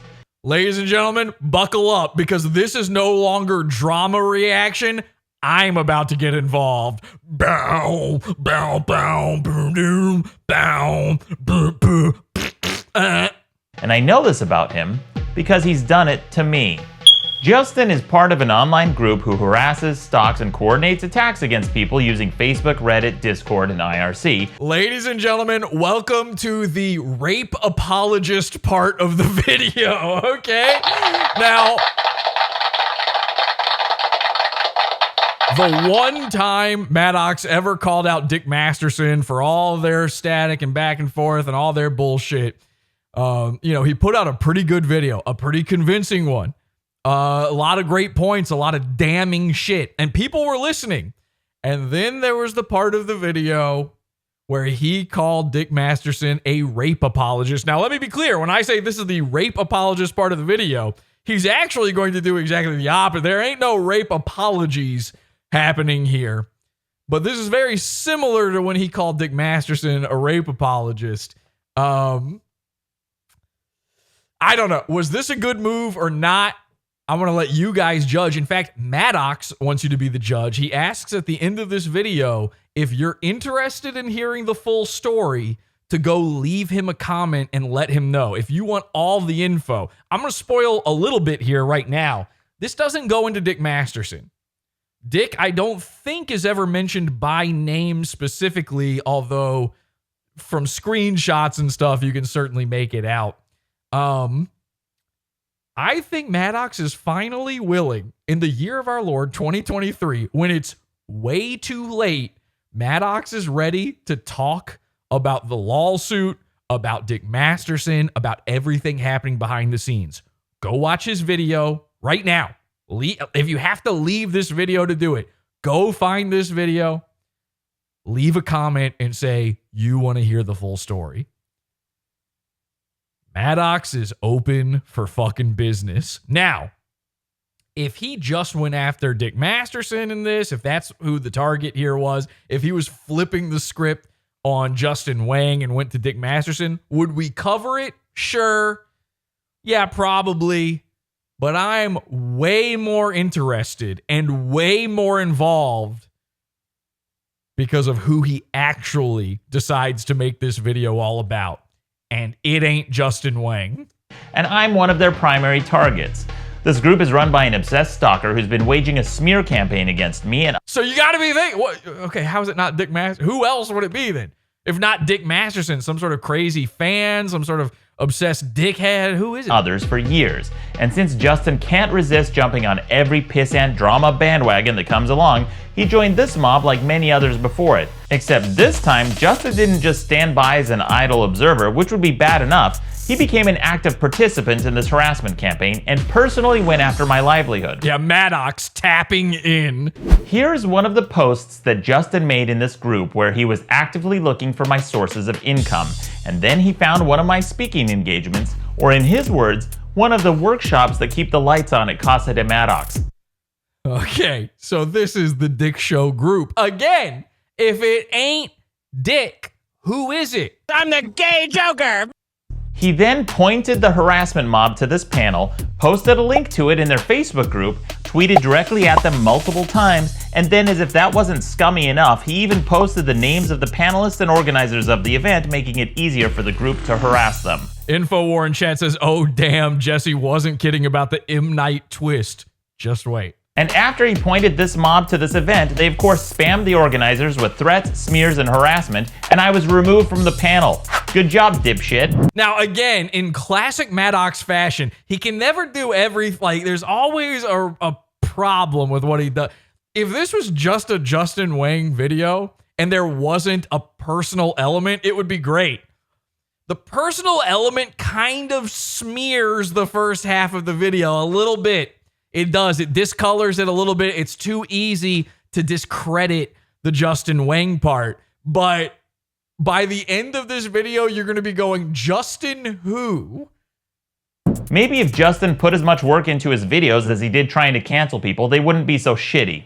And if you're wondering what kind of smears this group has been spreading about me, here's a small sample of the slander. Someone from this group created a fake Twitter account with a fake rape allegation against me. Okay, no rape apologies. They even used pictures of an innocent girl they found on Instagram who wasn't even aware her pictures were being used like this.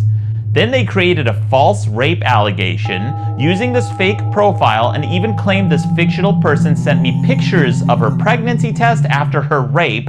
Okay, could you please stop saying, I just got monetized on YouTube again. I know you'll never be taken off of YouTube, but there's a lot of R's happening here. And that she had to get... Once you hear, you say that word that many times, and there's chills, you know, and I'm not talking number 5. Now we're in spooky territory. This music is apropos. A guy can only say R so many times before in your head you start hearing.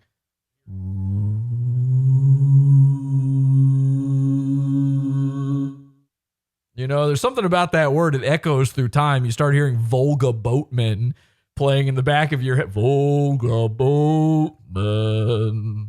Volga Boatman. An abortion. Remember that clip I played earlier where Justin said it's always the most sanctimonious people who are guilty of the thing they claim to be so against? Every time, man. That clip was from a video where he talks about an activist group that outed people in the hardcore music scene. Justin criticized... I wonder why he would have criticisms about guys in the hardcore music scene being outed as creeps. That group because at one point they went from just going after people who were abusive to actively seeking victims as a punitive measure against bands they didn't like by saying they needed more victims. As much as people have called all the other Me Too stories witch hunts and shit like that, this is some next level shit when you put out a post saying need more victims. Well, this mob did the exact same thing using this fake account. They even went a step further from just looking for victims that don't exist to creating one with a fake rape allegation, which is a crime, and then they even tweeted it to people I'm associated with using the MeToo hashtag. This is among the most repugnant shit I've ever seen on the internet. Besides the slander itself, which is damaging in its own right, this kind of fake horse shit hurts actual rape victims. Okay, and see that's like I'm with you. A lot of people wouldn't be with you here, Maddox. Okay, a lot of people wouldn't. And then you go, but what about the real victims? And I'm like, this video ain't about the real victim. Let's be honest. This video is about fuck Justin Whang and also fuck. Casting doubt into legitimate claims of rape and sexual assault. This is the kind of shit I've been dealing with from this group for years now. And when it's called out, they always lie, shift blame, and deny it was their group. But it's always the same group of people. How do I know? Because I've blocked most of them on Twitter, including Justin. And since most of them follow each other... I just assumed he had him blocked because all that fucking wrestling shit, but okay. And they're the only group of people I consistently block, I can tell at a glance when it's their group because all I have to do is look at who they're following, and it's the same people from the group that Justin's a part of. Look at these names. Don't you feel like you're traveling time? You just looked up into the Donnie Darko portal above your house and you're like, whoa. What year is, I mean, this is, imagine if this video dropped in 2017, 2018. 2018, you'd be like, yeah! You know, the lawsuit would have gone a different way. We would be living in it. There is a universe out there somewhere where Maddox got his shit together a little bit quicker and 50 people were sued for $1 bajillion. Okay, and it worked. That universe exists, and all he had to do was start putting out this video. Taking part in the same smear campaign like always. This is the story of how gullible dipshits like Justin can get caught up in online mobs fueled by hatred, lies, and gossip. So I saw this, and this image here that he's got on screen is from the thumbnail. So I was like, oh, okay, it must be wrapping up. Must be over. And I paused it and I went to go type other stuff and do, go on Twitter and blah, blah, blah. And I was like, yeah, it must be almost over. I got to start getting ready for the show. And then I noticed the fucking time on it and I'm like, we're only halfway through. This is half of the video. Where could this possibly go? I was like, this is amazing. This is a great video. Good. That's when I tweeted. When I went to Twitter and I said, I'm on Team Maddox 100%, I hadn't even seen any more than this at that point. Except this time, Justin got way too involved and crossed a line that he shouldn't have. So how did Justin get involved in all of this? Well, unfortunately, Justin has a rare medical condition called ITM-HOFB, or inability to mind his own fucking business. Since Justin has this disease and is apparently unable to mind his own fucking business, when he came across the smear campaign, he couldn't resist joining the mob and personally going after me, even though I hadn't done anything to him. He not only got involved in this smear campaign, but at one point he ingratiated himself with one of the two main ringleaders of this harassment campaign. Okay. So then this image comes up. It's got a big question mark of who's that Pokemon style thing going. And I'm looking at this image and I'm like, I feel like I should know who's behind this question mark. And I couldn't place it. The mystery was still there. I'm kind of wondering, where does this go? It was like crazy. How does Whang connect back to Maddox? And former moderators of this group, a guy by the name of Asterios Kokonos.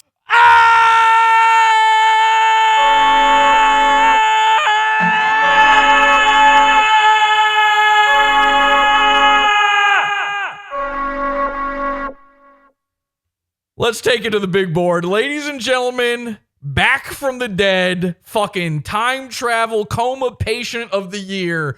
We're talking Asterios Kokonos. You didn't think it was possible. You didn't think it could ever be done. Someone said Mad Cucks. People were guessing in the chat. Mad Cucks, Pinochet. So a couple people got it right. Asterios, Asteroid Cox himself. Oh yeah, that's right. Boisterous Coconuts. Now, I told you at the beginning of this, when the time travelers approached me on Twitter and I got to explain why I'm part of the lawsuit every fucking time to them, I always give the same reason. The reason is I'm not part. Why was I part of a lawsuit against Dick Masterson? I wasn't part of a lawsuit against Dick Masterson. Sure, Dick Masterson was named in the lawsuit. Sure, yeah, that happened. Let me and get former Asterios moderators of this group, a guy by the name of Asterios. Okay, Asterios Kokkinos. So, yeah, Dick Masterson is part of the group, but so were like 30 other people. This lawsuit had a ton of people in it. And I've always said from the beginning, I told Maddox, the lawsuit is a bad idea. Don't do it. Cancel it. It's stupid. You're wrong for doing it. And everyone says that's bullshit because I'm in an affidavit in the lawsuit. Why are you part of the lawsuit against Dick Masterson? Well, what about the fucking other 50 people named in Maddox's retard lawsuit? How come you never bring those up? Why? Because Dick Masterson's the biggest name on there. Why don't you name Sean? How come I was never part of a lawsuit against Mint Salad? I don't even know who else was named in the lawsuit. How come I'm not part of a lawsuit against Weber Shandwick? You'll hear all about Weber Shandwick here in a second. How come that? And it's because that's not the name they know. Well, here's a name you know. I wasn't in a lawsuit against Dick Masterson. I was in a lawsuit against Asterios Kokkinos. If you read my affidavit, which I believe all the information is public, I think it's all out there. I've got a super chat that says, great show. What's happening? Who are these people? Just go back and rewatch. I can't explain. If you go, we've got some Whang images posted in the Whang thing. Well, I'll come back to those in a second here, okay? I got to go to the Asterios fucking post here. All right.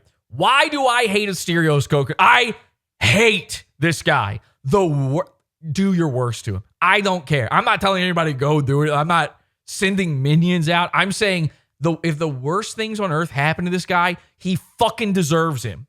Why was I a party to that lawsuit? Because I believed in the lawsuit when it came to Asterios. No one else.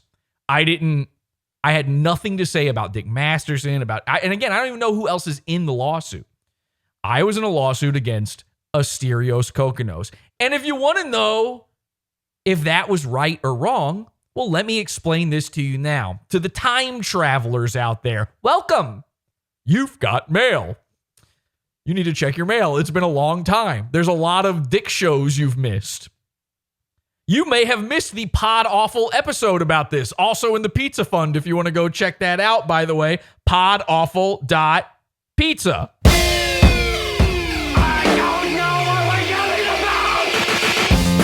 Support the show. Join the Pizza Fund. Podawful.pizza. Pizza.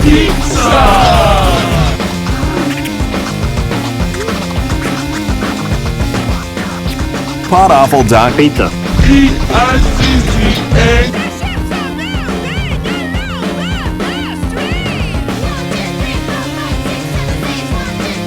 So, again, you want to see that episode, podawful.pizza. I've explained all of this, but now it's behind a paywall. A lot of these guys were in comas. I feel the need to say this again before Maddox goes into tearing this man apart, because this man deserves it, and I wish Maddox was smart enough to have done it a long time ago. Because when you hear this shit, it's unmistakable. And I know for a fact, back when I was still talking to Maddox, he had all of the info in this video back then. This is all old shit. Why do I hate Asterios Kokkinos? I'll show you. Why do I think he deserves the worst? Here's the picture. Now, you're thinking, Jesse, what does this have to do with it? It's just Asterios holding up a few dollar bills. Well, this image is one he posted to that same obsessive cult that's against Maddox, the Dick Show, Facebook group that Whang was a part of, actually. In fact, I actually have, maybe I should show you these first. I have comments from Whang about me from that group. Look at this. Justin Whang. This is from 2016 or 17 or something. Justin Whang says, on some level, I think it'd be satisfying if Jesse wound up with more Patreon money than Maddox. And then, I don't know, there's other people talking about that too. So Justin Whang was cheering on Pod Awful to beat out Maddox over on the Dick Show Reddit. By the way, these were found by Angie. She had these. This is an entire Reddit post about me. Here's Hot Pikachu Sex, which is, of course, the name I knew Justin Whang by back when he was stealing Reddit content to become famous. He says, possibly unpopular opinion, I think Jesse's appearance was the strongest episode of Best Debate, Maddox's podcast. Ladies and gentlemen, Justin Whang is a fan.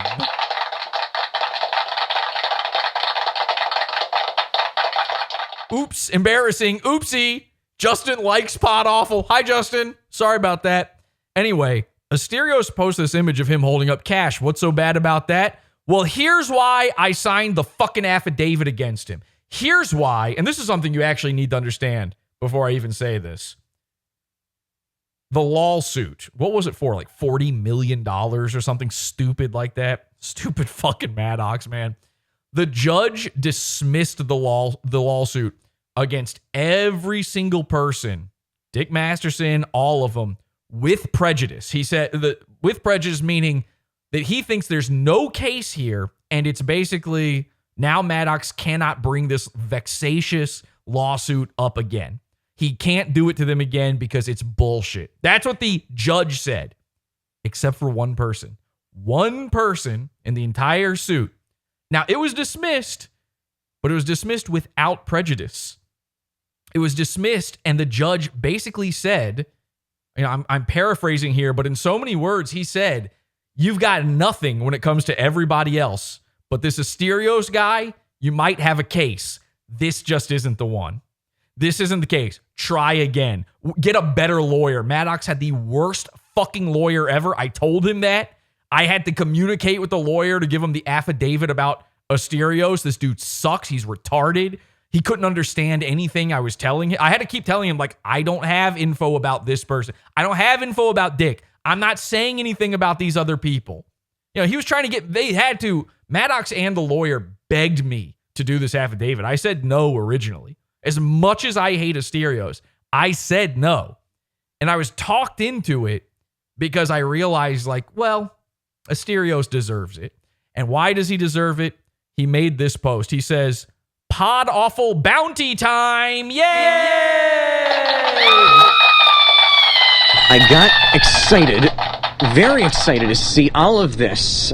Now, I've had bounty hunters after me before, so, you know, no big deal. Pod Awful bounty time. If you can send me a YouTube URL and time code where Jesse mentions my full name or other identifying information, I will PayPal you $10. Bounty goes to the first person to report each URL and time code. One bounty per person because I'm poor, as the photo below clearly demonstrates. I'm putting this request out because I honestly don't have the time to hunt all the time codes down. Now, Asterios Kokonos, by the way, he wants bounties on me saying his full name. He's posting this under his full name. Asterios, it's not like he trades under the name Maddox. It's not like he trades under the name Hot Pikachu Sex. Online, Asterios Kokonos, believe it or not, is known as, and this is bad branding, but whatever, Asterios Kokonos. That's what he chose to go by. So he wants to make it a crime and wants to pay people to find me saying his name, to name doxing a man who is a public figure. Why does he want these time codes? To report me. He wants to report me on every platform I'm on. He says, that's what my Patreon supporters are paying me for, but if Jesse's going to continue to be Jesse, I'm going to have to step it up. Report them all to me at now this is odd to say. You don't want people to say your name, but you can report your name being said to asterios.kokonos@gmail.com. Thanks.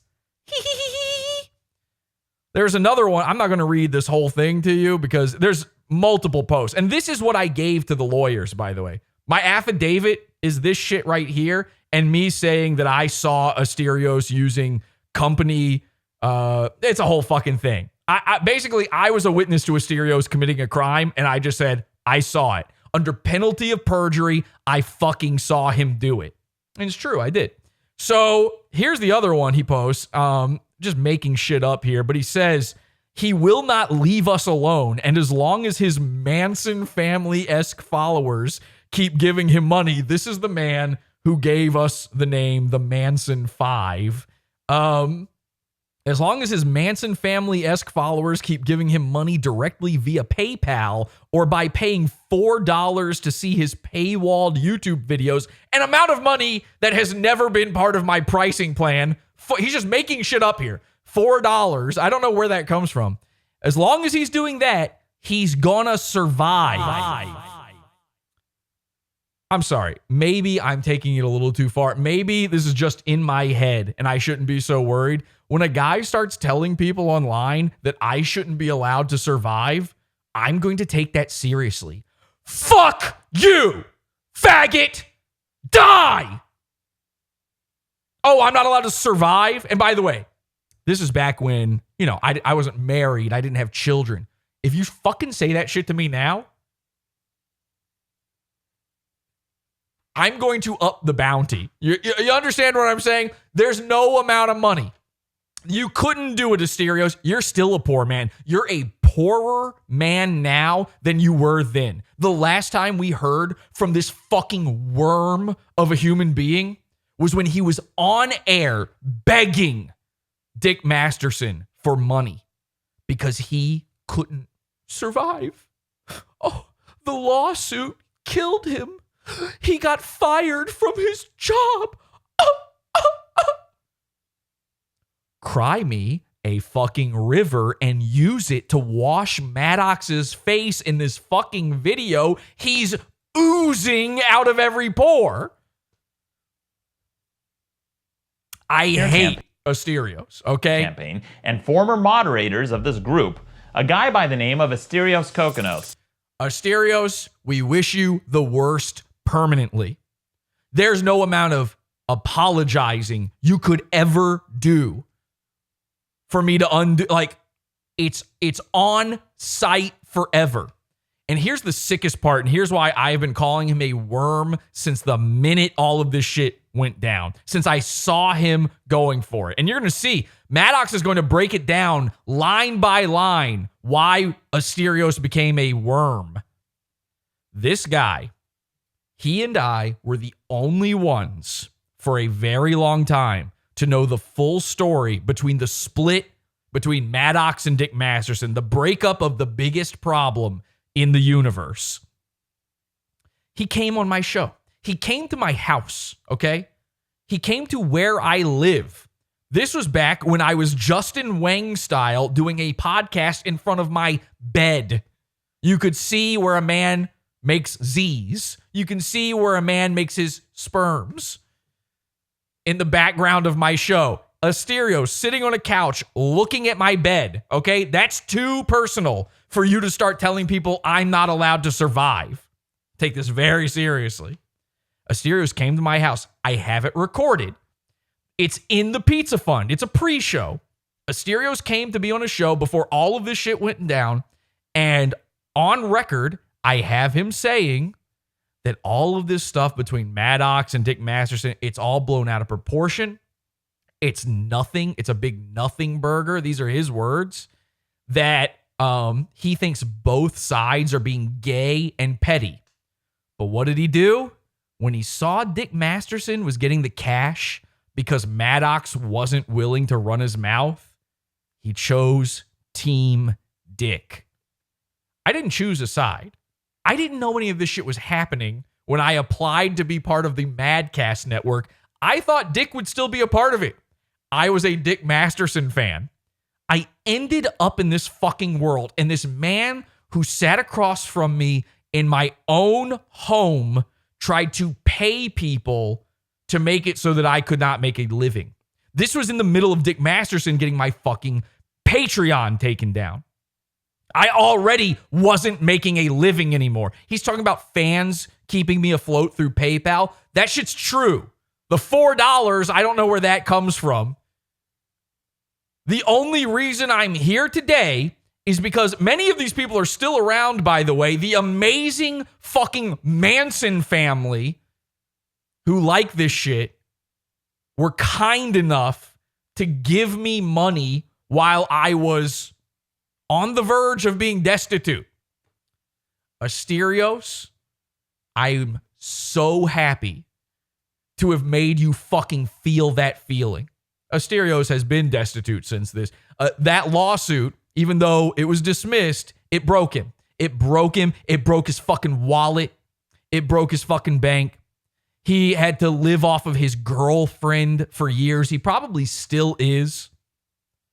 All of his income, all of his revenue sources dried up. Dick Masterson shunned him. Asterios is the reason we know about the simp texts, by the way. You know how much money I made off of the simp texts? Asterios. Thanks, buddy. Thanks, retard.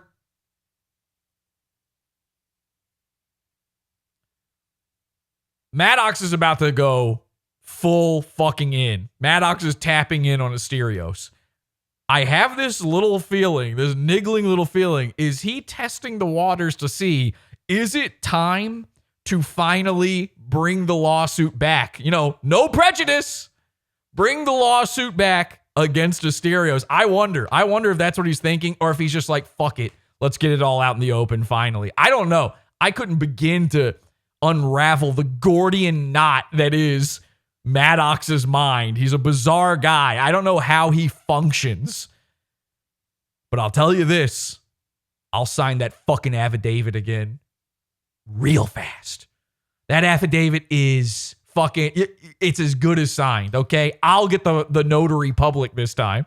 Maddox had to pay for the notary public last time because I so badly didn't want to do it. I'll do it this time. That's fine. I'll go have him stamp it in person. I won't even do it over the internet. I'll find someone to make sure. I haven't thought about this man in years, but watching this video fired me up again. I hate this man. And it's high time he's fully exposed. And by the way, no one's on his side. There's no dickhead who's on his side anymore. He's got no fans anymore. This man is an island. Good fucking luck. In fact, at one point, Justin even became friends with his former moderator, a person who I eventually ended up having to take to court. So by now you're probably wondering, why did I have to take this person to court? I took him to court for fraud.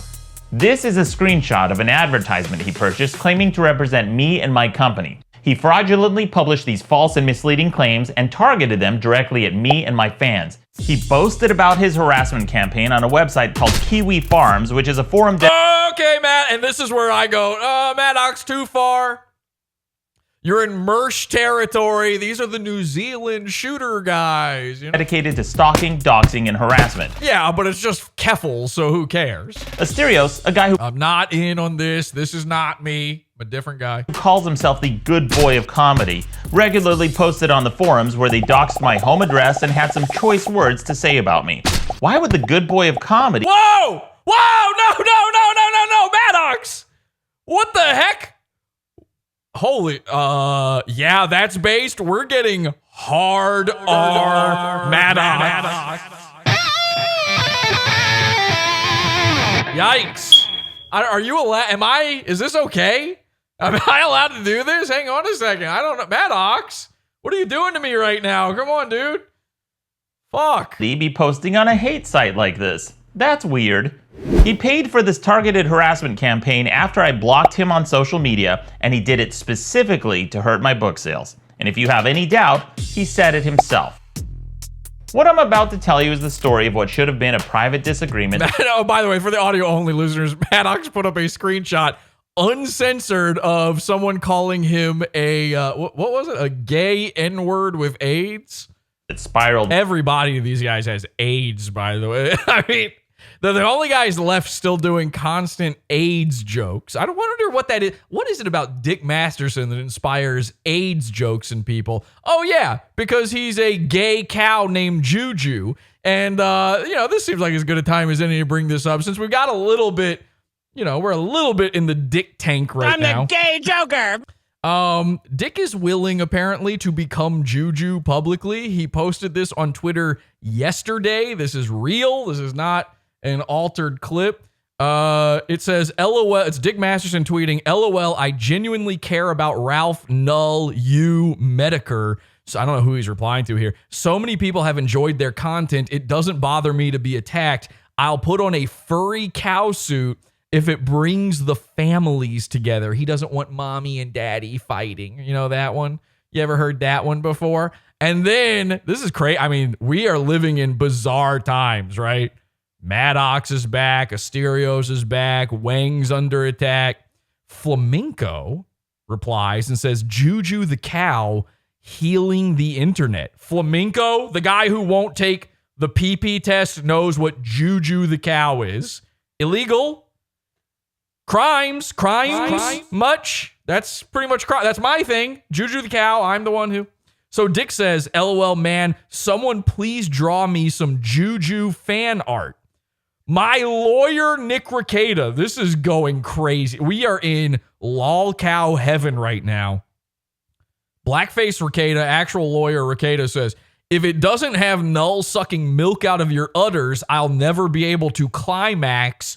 To which Dick replies, LOL, make Null a Brickland Shoda and you've got yourself a deal. And that's too far into the weeds with internet culture for me to even bother explaining that. And of course, Dick is begging for fan art to be made of him as Juju, forgetting that we've been trying to get him to post the fan art of him as Juju the cow for a long time. There's a lot of fan art, Dick. It already exists. It's already out there everywhere. So I don't know what you're so worried about. Go ahead and post it. And of course, people tweeted the fan art to him, and some reason he still didn't share it. Isn't that odd?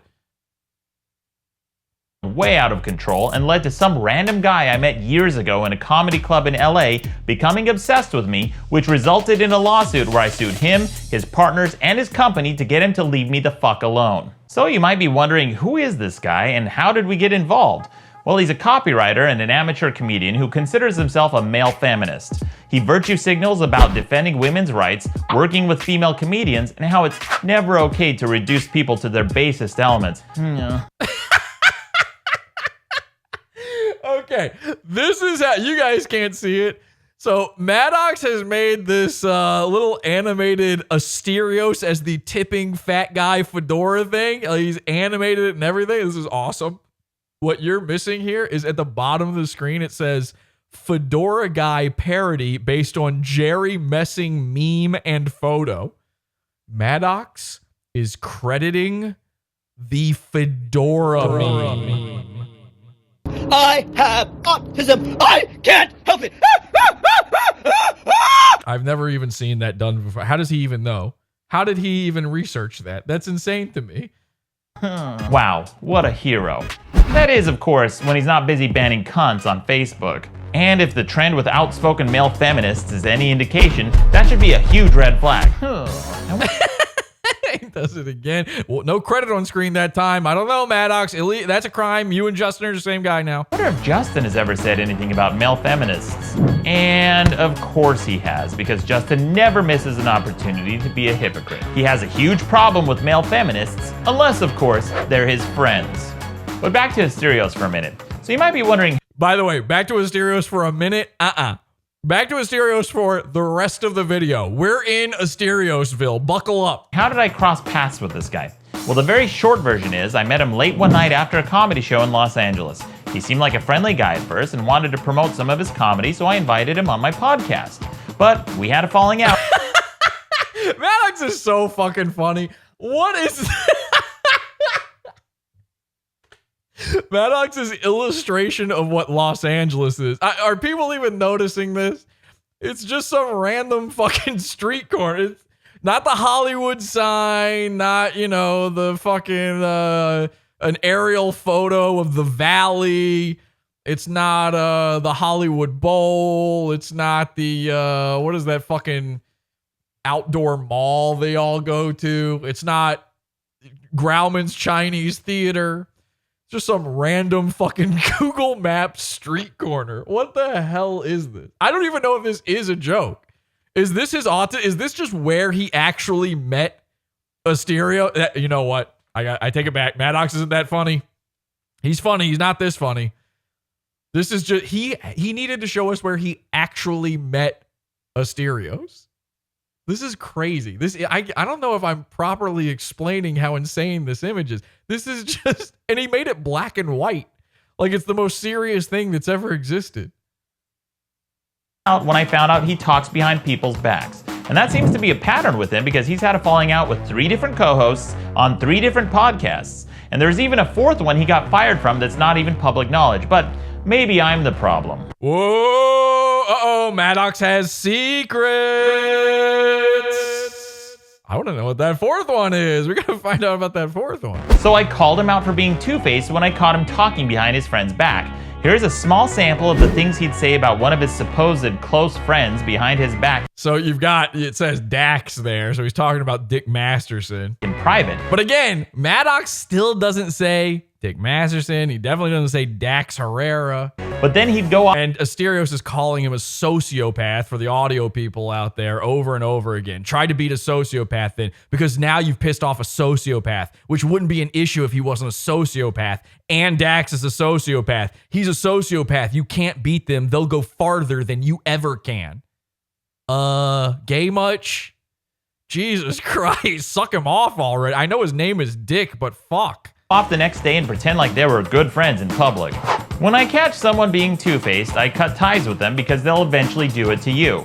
So I called him out on it, and that should have been the end of it. Except it wasn't.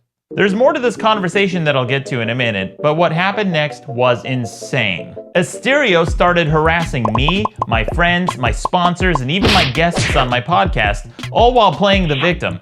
Now, I wasn't in there as friends or guests on podcasts. I do feel a little hurt by it. Maybe, I don't know, Maddox doesn't want to involve me. Maybe he's been kind by not involving me in this. I've moved on. He doesn't want to drag me through, but it does seem a little... I don't know. I feel like I'm kind of important to the story. But he's extremely good at making himself out to be a victim and accusing others of doing exactly what he's accusing them of. For example, here's a DM conversation he had with one of my sponsors after harassing them on Twitter and implying that they committed fraud even after I took him to court for this type of harassment. He would obsessively write hundreds and hundreds of posts about me on Reddit and Twitter and Facebook and various other places online. All right, are you noticing a pattern here? A trend where this word keeps coming up. Obsessed, obsessively. So we've again entered a little bit of Mersh territory. I don't agree with this use of the word obsessed. I mean, if you really want to break this down, Maddox, you've kept all of these screenshots for you, and I know how he keeps them.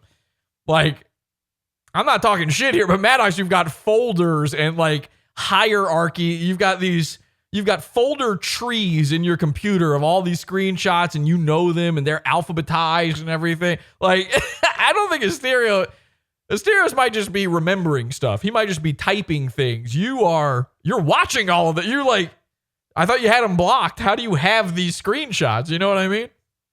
Just saying. And at one point, even sent me spam from his mailing list. In short, he became obsessed with me. And I still sometimes, occasionally, maybe it's been a while now, but I would still get Asterios mailing list shit too. At one point, he even asked his girlfriend to watch my live streams to keep tabs on me. Oh, this is funny. A full? You don't want to listen? No. All right, I love you, honey. Can you tell me what's happening with Maddox? Can you watch it and tell me? I'm watching a little bit of it. I don't know if I'm going to watch the whole thing. He even followed me around online and left comments on YouTube videos if I so much as had an appearance in one.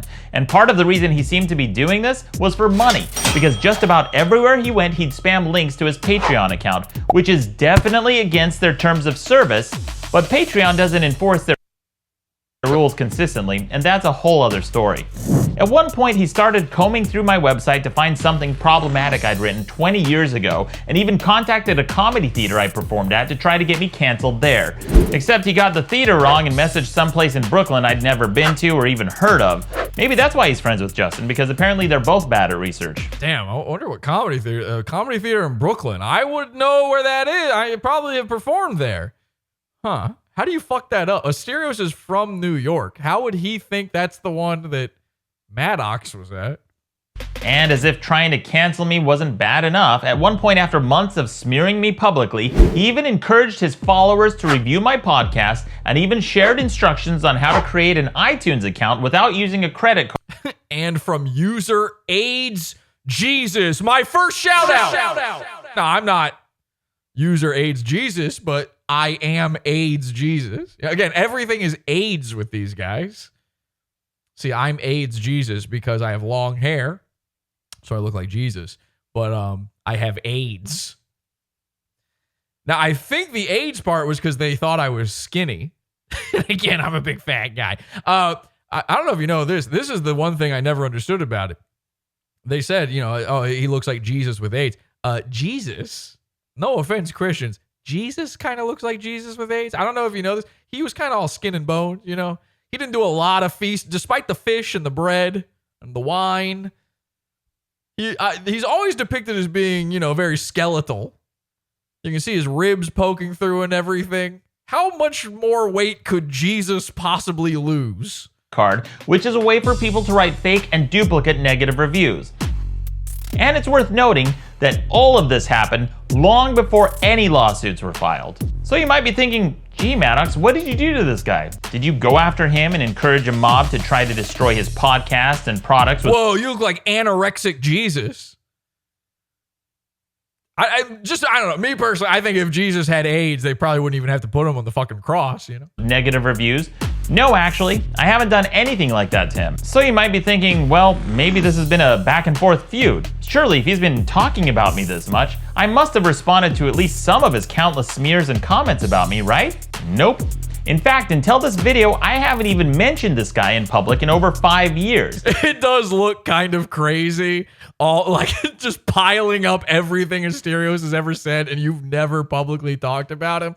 That said, I don't know that Asterios has talked about you. When was the last time? I mean, you know, I don't know. I don't follow Asterios. Maybe it was the other day. I don't know. And I mean that literally. While he ran his mouth constantly on Twitter, the number of tweets I made about him are 0. The number of Facebook posts I made about him, 0.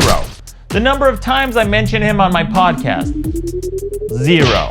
I haven't attacked him or even mentioned him in public anywhere on any platform, nor have I asked or encouraged any of my fans to attack him in public or private in any capacity, not once, ever, period. Except for me, he did encourage me to. I'm just kidding. So if I wasn't doing anything to this guy, why was he on the attack? I did attack him. See, this is what people don't get is like, they think because I was on a podcast network with Maddox and I talked to Maddox behind the scenes about this shit, that Maddox must be instructing me to do things. Nah. No, I attack Asterios because he put out bounty about me. If Maddox asked me to stop, and he might have, if he knew the things that I would get up to trying to make Asterios feel bad, he probably would have said, Jesse, please don't do this. This reflects badly upon me. And I would go, you got it. And then I would secretly continue doing it, but under new names. Okay? This is something that Dick Show fans have never understood. Defenders of or you know what, to even call them fans of Dick or defenders of Dick or Asterios is too much. They're not pro-Dick. They're anti-Maddox guys. And these are all, again, children of divorce who thought Maddox was their E-dad, and suddenly E-dad and E-mommy broke up, and they went to live with E-mommy being Dick Masterson. A trans lady, and you will respect her that way. She is a beautiful cow, and she needs to be milked. My point is, these guys never could get it through their head that I'm a different guy. This is Maddox. I am Jesse. We are not the same. I don't do things because he wants them done. I do them because I want them done. And by the way, that was one of my stipulations when joining his podcast network. I had to basically say to him, like, listen, I'm going to be a part of the network. I need to fully own everything I do ever, and I need to have 0 restrictions. Why was I able to say the N-word on air while I keep saying Mersh. This is really sick and sad. I'm obsessed. Why was I able to say the N-word on air while Maddox had sponsors because I didn't have sponsors. I told Maddox from the beginning, I won't be having your sponsors unless I feel like it. I did not have his sponsors, so I could do what I wanted to do. And then Asterios, as Maddox has laid out here, lied and contacted sponsors of Maddox's show and said, a guy on Maddox's show said the N-word. Well, no, a guy in his own paywall, not on a show on Maddox's network, said the N-word. And by the way, nigger. Sorry, Asterios, you should have picked the N side, okay? Turns out we were the winners. You know, even Dick at this point is trying to get people to join his stupid Patreon alternatives by saying, you can say the N-word. Now you're broke. You should have said it. How about this? How about I'll contact some sponsors and tell them you're willing to say the N-word so you can have some money. Well, you saw one, and then I'll have it taken from you. Possible explanation earlier, money. He not only spammed his Patreon link in conjunction with the smear campaign, his friends and followers even went to my personal website and spammed links to his Patreon constantly on his behalf. But there was only one problem. If I wasn't responding or doing anything to him, how could he justify his continued attacks? Well, he came up with the perfect explanation. He accused me of conducting a shadow war and engaging in a whisper campaign.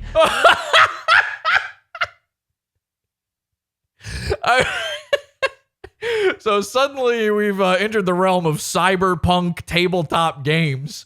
A whisper campaign. What does that even mean? A shadow war. That's cool. So that kind of, technically speaking, that makes me a shadow warrior. Allegedly and I've always thought of myself that way, to be honest. I do feel like I am part of shadow wars, a shadow warrior. We need to have a shadow world war. And around Los Angeles, whisper. I don't know about whisper campaigns, though. Sound a little like something going on in Rand's head, if you catch my drift. A certain little gay secret going on when there's a whisper campaign. Drama! Welcome to Drama Alert! Hey, everybody.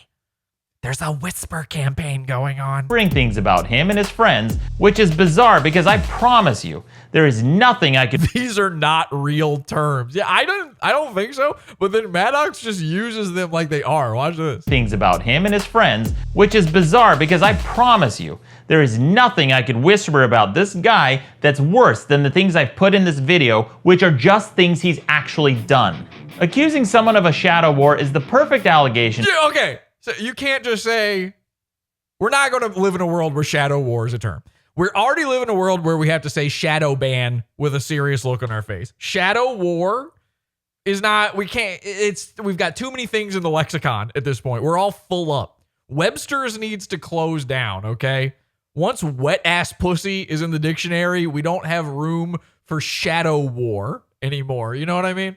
So please don't start making shadow war a thing. Please don't start saying whisper campaign like it's 100% serious. Just things he's actually done. Accusing someone of a shadow war is the perfect allegation to make when you don't have any evidence to back up your claims. If anyone asked for proof, he could simply say, oh, it was all part of the shadow war. So, no, you cannot simply say that.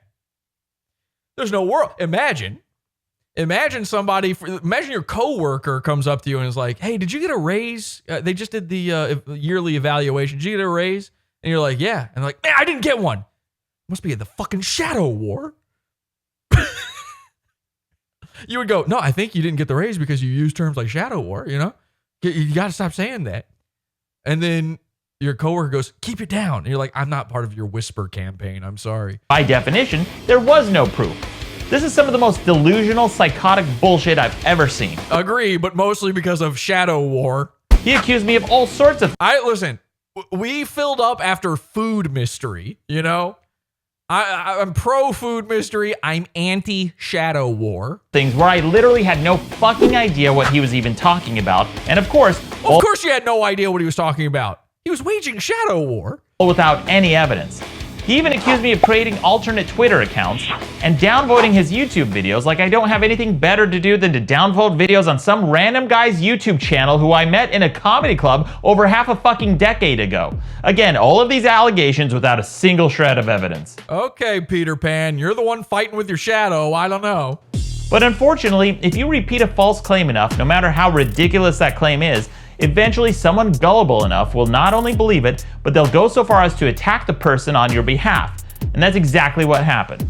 So you might be wondering, what kind of gullible dipshit would not only believe a false claim about another person without evidence, but then make it their business and attack them for it? Remember the Max Headroom thing? Enter Justin Whang. Justin typifies this idiotic mob mentality that has overtaken the entire internet because Justin Whang... Oh, a mob mentality. Would you call it maybe a job lynch mob? Whang is a or perhaps a shadow war. Fucking idiot. I'm a fucking idiot. Oh my God, man. Come on, man. I talked over it. Damn it. It's my favorite thing. Overtaken the entire internet because this is my second right after a guy calling something weird. I love this bit. Justin Whang is a fucking idiot. I'm a fucking idiot. Really, he's stupid. Like really, I'm stupid. Some of you may realize this already, but some of you may just be learning this fact. I'm sure some of you guys realize this already, but I'm just fucking learning this fact. As you saw... Justin can't talk. Maddox delivered this wrong. Hang on a second. Let's go back. I'm sure stupid. Some of you may realize this already, but some of you may just be learning this fact. What he should have said was, some of you may know this already, but some of you may just be learning this fact. I'm sure some of you guys realize this already, but I'm just fucking learning this fact. I'm just fucking learning this fact. Oh, he's doing one of his drunk Let's Plays, I guess. Let's Play Justin Whang. As you saw earlier in this Let's Play Shadow War video, Justin Whang loves to go down rabbit holes of pissant drama he finds on the internet. Except this time, he went way too far. I almost feel bad for Justin because he obviously got manipulated by bad actors with malicious and financial motives who took advantage of some very gullible people. But Justin wasn't the only person duped. At one point, Asterios asked one of his stalker buddies, a former fan of mine named Isaias Lozano, to share my private conversation. Whoa! Mad Dox! You just got doxed. Note, Isaiah's visited me on... Isaiah's? Is that his name? Isaiah's? Visited me on set while I was filming in 2016 and acted like a friend so he could get private conversations that he leaked as part of this harassment campaign. Remember Waterboy? This is Waterboy. I blocked him when I found out, but he continued to stalk and harass me, my friends and acquaintances for years afterwards, and most notably, he's a midget. Hi, hello. You should never be the height where a normal man can pat you on the head, and that just seems that's like a fine thing. There's nothing. What could you even do about it? Hi. Boop, boop, boop, boop, boop. You get your snoot booped. With him. Asterios then took these doctored up conversations and used them to buy those fraudulent ads he placed on Reddit. At one point, I had to look into getting a restraining order against this former fan of mine because even after Ooh, handsome fellow though, huh? What the fuck is that scar on his forehead? Is that did he have a lobotomy? I've never seen anything like that before. I blocked him 6 times on various social media networks, he kept contacting me. And of course, he's also a male feminist. And if his name sounds familiar, that's because you might have noticed it earlier because... the real what year is it is how much I'm hearing the phrase male feminist in this video. Surprise. I think this video may have been recorded 5 years ago. Surprise, it's one of the accounts followed by the fake rape allegation on Twitter. You may be noticing a pattern here. But true, I do. You're talking about Jewish people, right? The Shadow War? No. Before we go on, remember the text conversation I mentioned earlier? The one where he was talking behind the back of one of his business partners and supposed friends? During the course of that conversation, while we were having our falling out, he said something very strange to me. While we were having a disagreement, out of the blue, he said that he hoped that my new book would do very well when it came out. That's a very weird thing to say to somebody during an argument, so I ignored him.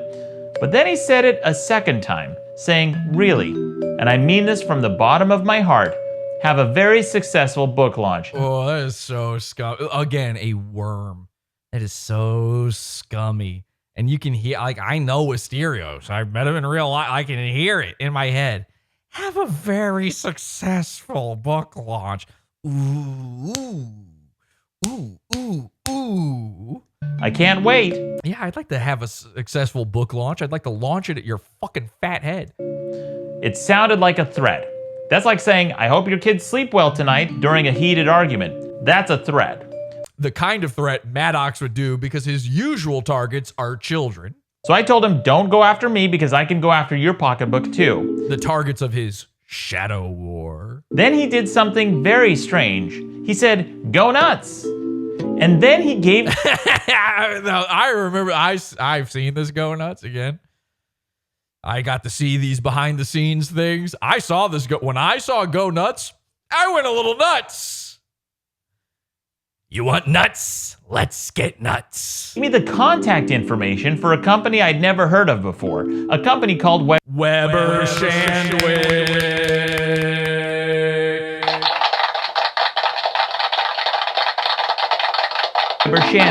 And in case you're wondering if that's just an off-the-cuff remark, it wasn't. He not only encouraged me to contact them, but he actually gave me their contact information. Yes. He fades back in, go nuts. Okay, you see this? Weber Shandwick, go nuts. Don't mind if I do. Really? I was tempted to call, but I didn't. Even though this guy was threatening my livelihood, I still showed restraint and didn't bother contacting them. Why would I? What would I have to gain by calling this guy's work? It's not like he was doing this stuff on company time with the express knowledge of his supervisors. Was he? Well, it turns out he was. After Asterios' escalation of these attacks week after week, month after month, year after year, through a stroke of luck, I got an inside tip from someone who worked at his company with first-hand knowledge of their internal operations. Who's that Pokemon? I learned that their IT department keeps logs of all the websites visited on company time. It's Weber Shandwick. Which isn't unusual for a company of that size to do. Oops.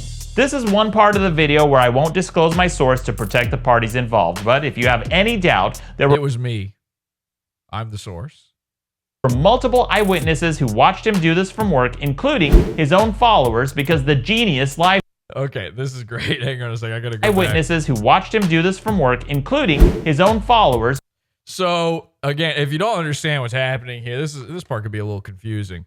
Asterios worked for this big company called Weber Shandwick on company time with company equipment, under supervision of the people at the company knew he was doing this and okayed it. He used their shit to produce a lot of the, he was like harassing Maddox through it. He made his Cuckmas Carols album, his Santa Cuck song and all that shit. He did this at work after hours. And I'll just read the thing here for you. It says, it's kind of making me nervous how much they keep hammering that Asterios used Weber Shandwick's office equipment. They must have some proof of that, right? Or they wouldn't keep harping on it. It's making them nervous because Weber Shandwick was also one of the defendants in the lawsuit. Maddox sued Weber Shandwick because they were, complicit with all of this stuff by allowing Asterios to do this with their shit. And Asterios was dropping fucking bricks at the time. Now, in the video, Maddox says that his own fans are revealed this info. But if you look, it says it's got -6 points. I don't think this was an Asterios or Dick Show fan. So it was probably one of our guys. To be honest, maybe that undoes his point, but I don't care. I'm just trying to be... I don't know for a fact, but why would they be downvoted? This person says, I remember Asterios himself saying something about working on the album while at work. I don't remember the episode or if it was even on the Dick Show or one of his own shows or streams. I don't even remember if he specified working on as in recording. Well, it's fine that you don't remember that, strange internet person, because I remember it. Because here's what's actually in my affidavit against Asterios. Should I actually just read this to you? I don't know. All right, hang on a second. You know what? I wasn't planning on doing this. Let me keep playing the video and I will read you my email to the lawyer. This is what was in my affidavit statement. And you'll see. I witnessed with my own eyes using Weber Shandwick's offices. This is why I was so, like a linchpin in his case against... He needed me in the case against Asterios. And when I realized, it all rides on me, I went, Fuck him. Thumbs down. Sorry. Because the genius live streamed it from work. So when it became clear that he wasn't going to stop going after my livelihood and harassing me, my friends, my acquaintances, and doing it on company time no less, as a last resort, I decided to contact his work out of desperation to get him to stop. Keep in mind, this was after months of his attacks, so I showed a lot of restraint by not contacting them immediately. I sent an email and tried to remain anonymous to his company in an effort to avoid further retaliation, in part because the girl I was dating at the time was receiving countless rape and death. Another hard R. No, Maddox, no! They're cyberbullying me to death. Damn, Maddox going mask off in this one. He's publishing every hard R he possibly can. Big respect to the big guy, okay? All right, so here's what I sent to the lawyer. I'm just reading part of it because it's too long to read all of it. Let's see. Blah, blah, blah. Okay. Asterios wrote several. So I sent them those screenshots I showed you earlier of Asterios making sure I couldn't survive. I sent them those screenshots. I said, Asterios wrote several libelous statements about me to his fan groups on Facebook in an attempt to rile up their anger and use them as an angry mob against me. He told them to report me to several websites I use to make a living with the expressed intent to not allow me to, quote, survive. He also offered a cash reward of $10 to anyone who would report any video where I so much as mention his name to him. He falsely claimed I had contacted people's employers. I had not. He claimed I had created a fake Twitter account posing as Dax Herrera's girlfriend. I had not. He claimed I had a group of people he referred to as the Manson family to go after them. I had not instructed anyone to do anything. He claimed I doxed and reported his and his friends' Reddit and Twitter accounts. I had not. He also claimed I reported his and Dax's Patreon accounts, which I had, because they were both doing this to me. This is, we're talking that happened in like February of 2017. So it'd be a month after they had already gotten my Patreon shut down twice. So yeah, I fucking contacted Patreon on that one and I got no fucking issue with it. Now I had to, this is how stupid Maddox's lawyer is. I had to explain to him I did not work at Weber Shandwick. He thought I worked there. I said, I happened to tune into the stream as he recorded Santa Cuck, a parody song about Maddox, from what was visibly a New York office space being used after hours. It was a large office space with many desks and most of the lights were out. And I could tell it was a fucking skyscraper, that a place like Weber's. Look at this image of Weber Shandwick. It looked like this. You could see out the windows. It was in the middle of New York. You could see fucking New York outside. So I said it was a large office space with many desks and most of the lights were out. Asterios was alone in his office. In this office. It was a huge office. It wasn't like he didn't have his own private office. It wasn't even a cubicle. It was just open desks. You could see everything.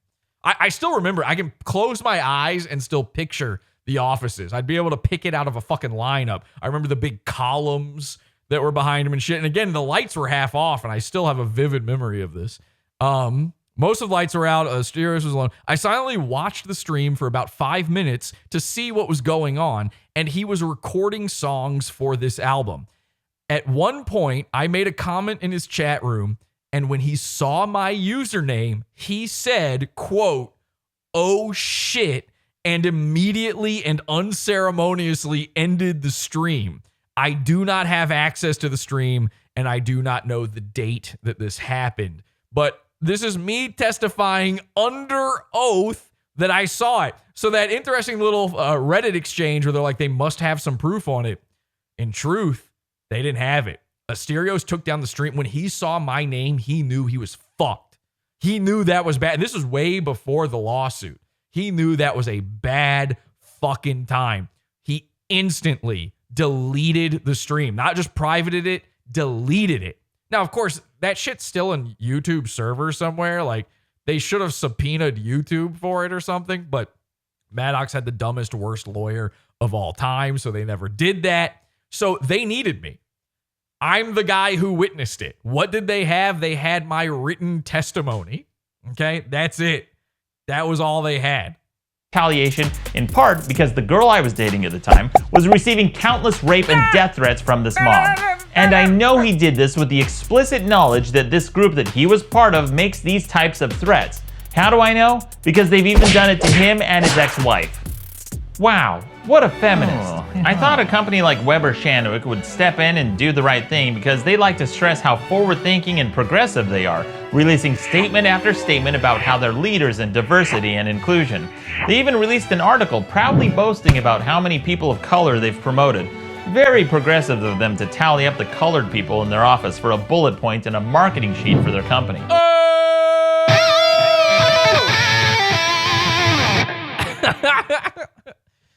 So surely this progressive company would put a stop to this harassment, right? Nope. In fact, they told him about my email, allowed him to continue the harassment campaign, and things got worse. One of Weber Shandwick's clients was the UN Women's Group, and Asterios worked for their campaign. Nice of him to take time away from banning cunts, but don't worry.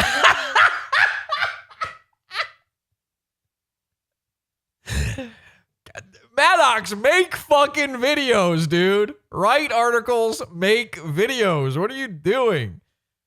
Maddox is funny, man. He is funny. Like him or not, he is funny. Those cunts weren't even that hot.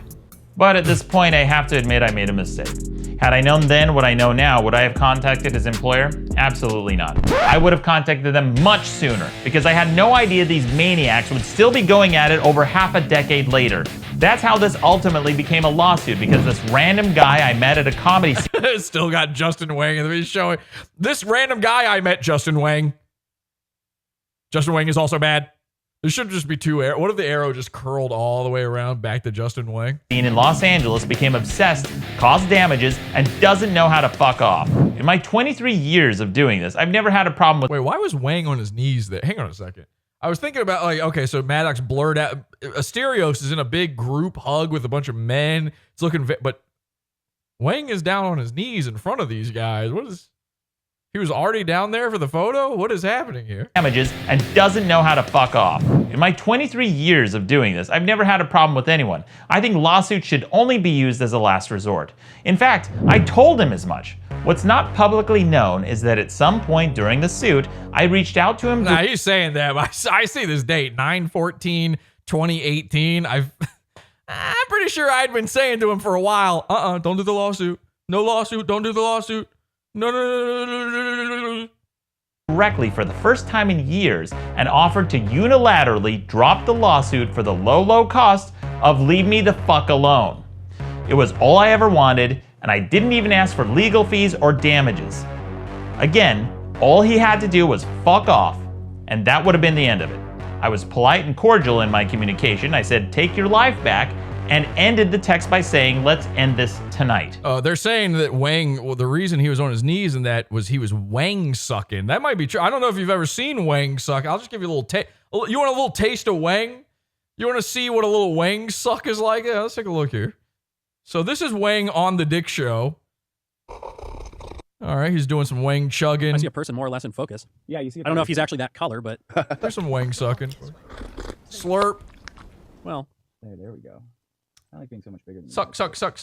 Yeah, well, no, you should be bigger. He's kind of hidden back there. Let's actually go over here for a second. Oh no! Hungover as fuck and has to deal with Pacifico, the final insult. Are we live? Yeah. So the show hasn't even started yet at this point. My God. You done dropping N-bombs? Oh, hey. I'm not done. Go. Everything else you got the Slutmaker mug? The Slutmaker. There's nothing in there. My mug is empty now. I've drank all my drink. Look. He's pretending. He's I'm not faking happy it. about drinking this beer. Pacifico. It's a joke. It is a joke. Now he's going like this. Disney might as well own it. Pacifico. Yeah. Look at this stupid lady. Nope, he's even faking that it's hot. He had coffee in there. And you know when you put your hand around the mug because it warms up. It's not you're inside. You're not outdoors. He's doing the ooh. He's blowing it up. You know what I mean? You're Whang blowing. Me? Yeah. Whang blowing, Whang sucking. Yeah. So you Now look, now he's got a second. How do you have another apparatus ready to go? This man came with 2 fucking drink cups. Feels I'm kind of deep normal. underground. Yeah, so that's Like right not before gonna, Hitler killed So that proves I'm right that he was faking the other drinking. himself. What was going through his mind is what's going through my mind right now. I've made a lot of mistakes. Yeah. Sip, sip, sip, I don't know if I sip. could- I don't know if I could gamble my way. I don't know if I not could dig having my an way. I think there actually was still liquid in there, and I just poured it all over. I did. I just poured it all over my head. Out of these mistakes. What were you gonna say? Not having Nope. Oh, he went back to the mug. So he went to it. He had a big tumbler, and he started drinking out of that. Then he goes back to the mug. See, it's moments like this. You're on a pot. Whang is a Wikipedia reader.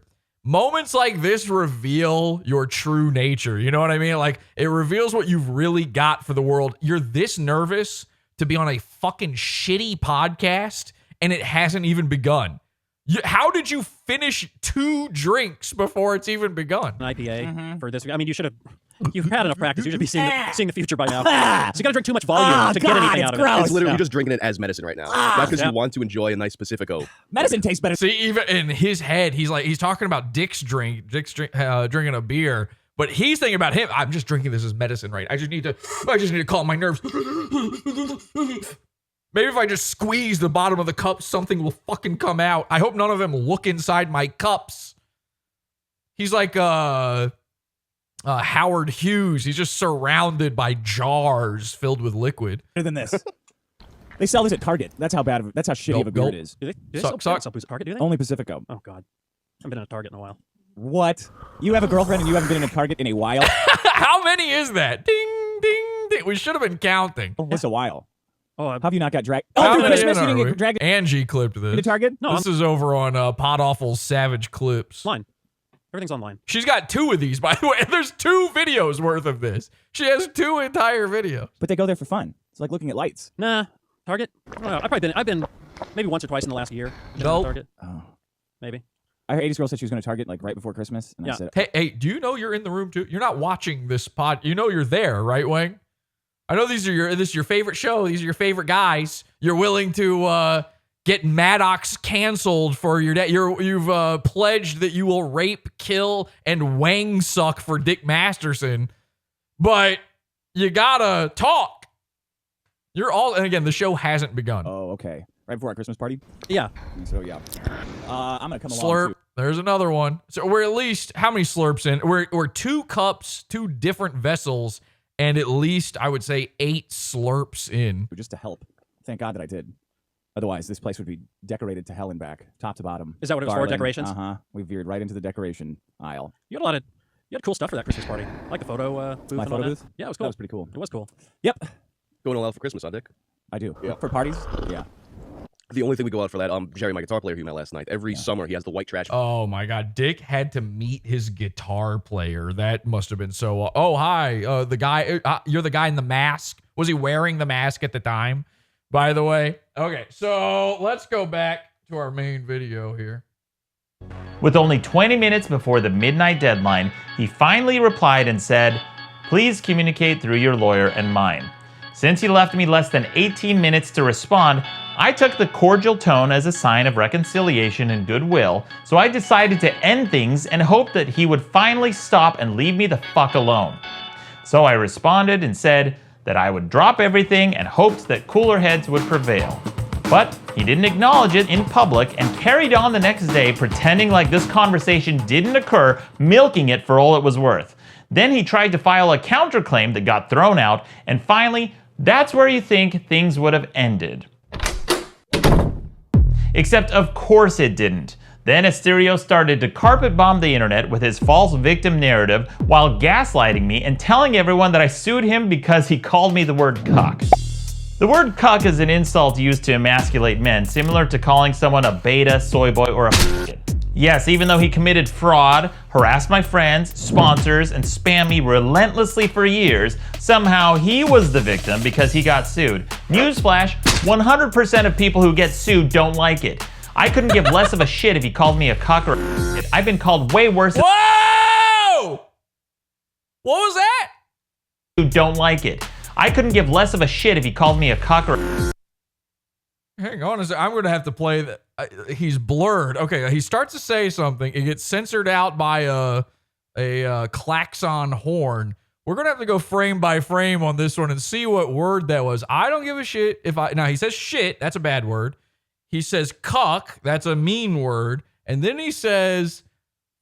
Okay, that looks like an F, A, maybe an A or an E. That's sort of a glottal.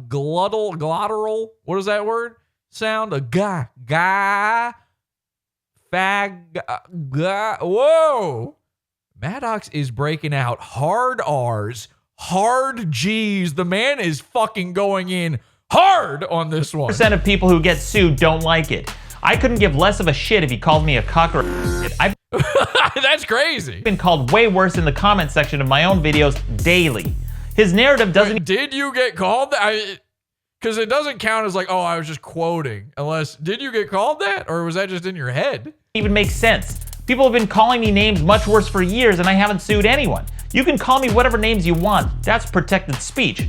What's not protected is fraud, threats, stalking, and harassment. When Asterios bought those ads on Reddit, he did it using my name and my business, targeting my fans specifically to hurt my book sales with misleading statements. So no, I don't care about being called playground names. What I care about are damages. Don't like it? Don't stalk, harass, and commit fraud and you won't get sued. Despite these facts, Asterios continued to spread this bullshit narrative everywhere he could. He tried to get media attention.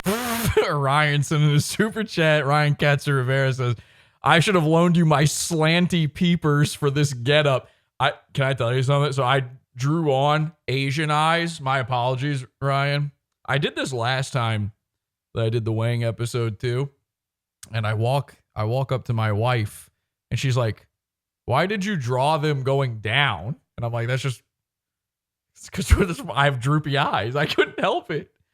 She said, why didn't you draw them going up like a slant? And I'm like, this is not my eyes look like this. Remember I'm ugly? And then she was like, oh yeah, okay. On it, but you know, in fairness, we're talking about a woman who thought that the show True Detective, and this is real, was called Glue Detective. She told me the other day, she was like, I started watching Glue Detective.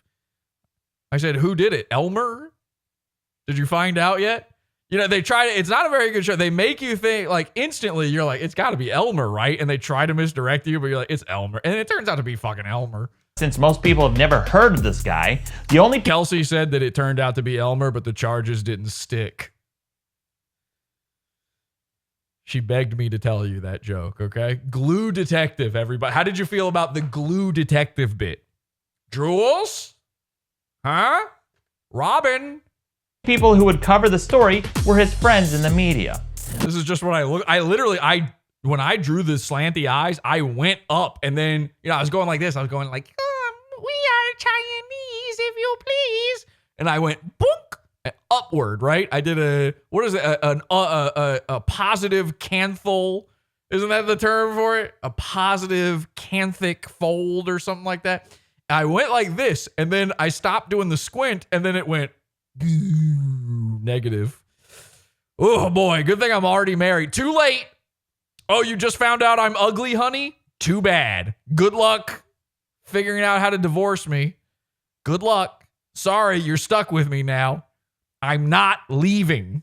The first person was a guy named... Sorry, if we get divorced, and this is something you need to understand, Kelsey, if we get divorced, everyone in this chat room right now becomes an unhinged psychopath.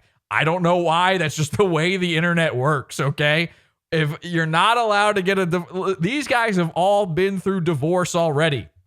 These freaks. They had to see it with their own parents. Kelsey, you know that your parents are divorced. So please, for the sake of these children, we have to stay together or else they're all going to go harass a bald, sweaty guy. Brock Wilbur, an outspoken male feminist. And of course, like many other outspoken male feminists, he was Me Too'd. Here's an article about him titled, I Was Played by a Male Feminist, where he allegedly dated someone without disclosing he had a live-in girlfriend while virtue signaling about Gamergate and women's rights. And he's also been accused of being a serial abuser. So this male feminist, Brock Wilbur, covered Asterios' story for a website called Paste Magazine. Listen, Maddox had all of the info you're about to see here years ago. They put out a fucking hit piece on Maddox. It was insane. I sent him info going, the dude who's writing this article is friends with Asterios. This ain't some news article. Asterios is begging for a favor from guys he knows that are like, journalists. Hey, I don't know if you know this, but the First Amendment covers journalism too. So freedom of the press doesn't mean freedom from consequence. Never forget that one. The journalists love telling you freedom of speech doesn't mean freedom from consequence. Now apply that to the other parts of the First Amendment. You want to say that one about religion? How about Judaism?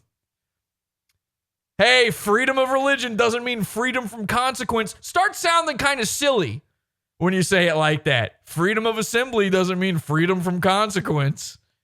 Freedom of the press? We'll see. How about that? How about that one? These fucking sick, and to even call something like Paste Magazine journalism, I'm blowing this guy up a little bit bigger. You know, he's got some big boy britches now, but Asterios, he either paid or begged a favor from a friend to get this hit piece written about Maddox. I told Maddox, it's fucking clear as day. Put out something. Tell people. You must have a friend who writes articles. Get them to expose this shit. And he was like, yeah, sure. And it never happened. Finally, here we are. Me and Sherman and Mr. Peabody just stepped through fucking portals of time to get to when Maddox woke up and figured out to do a video about this. Watch this. This male feminist Brock Wilbur covered Asterios' story for a website called Paste Magazine, where he conveniently forgot to mention little details like the fact that he and Asterios are friends, and that Asterios is a contributor to the very magazine interviewing him. Oops. We've got emails back and forth about this. I'm like, Maddox, please. This isn't for me. Just for yourself, for your own sake, do something. And he was like, we'll see. To this day, I have no idea what it was in him that wanted to keep quiet on all of it. I think it's a sunk cost fallacy thing at a certain point, but he seemed to think it gave him some form of power. You know, like, hey, I'm the good guy. I'm the good boy of comedy.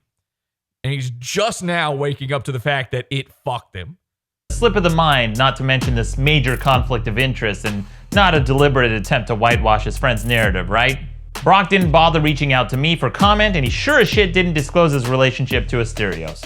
But that wasn't the end of Asterios' carpet bombing campaign, because he had another friend in the media, a writer from Vice named Mike Pearl. In the chat, they say, we don't want to ban journalists. We just want common sense journalist control. That's right, yeah.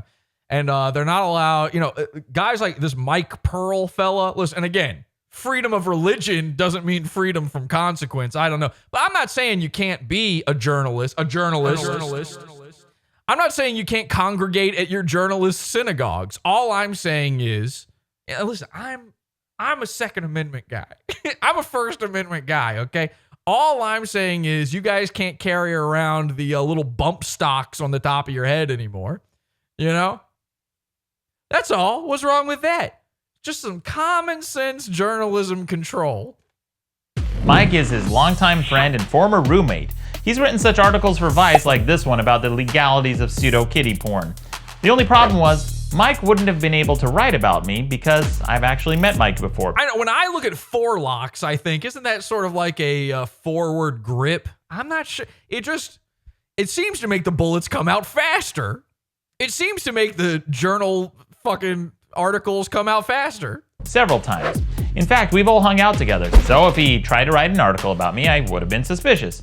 So instead, I got contacted by another writer from Vice, a guy by the name of Justin Whang, and surprise, surprise, he's another male feminist. He rails about toxic masculinity, but apparently he makes exceptions for his buddies in Facebook groups that stalk, dox, and harass people. When he contacted me, I was immediately suspicious, so I asked him if he was Asterios' former roommate because I couldn't remember Mike's name. Justin knew who I was talking about and immediately said that was Mike, and even admitted that he'd met Asterios before. But he didn't disclose how close they were. This made me even more suspicious. So I looked up Justin, and it turns out that he not only knows who Mike Pearl is, but they're longtime friends and even do a podcast together. I was there for all of this. I imagine if this had come out in 2018, how much more impactful this would be. I don't know how many views this video has yet. I hope it suddenly takes off. I hope he gets a little traction out of this because, fuck, man, it's about time. Oops.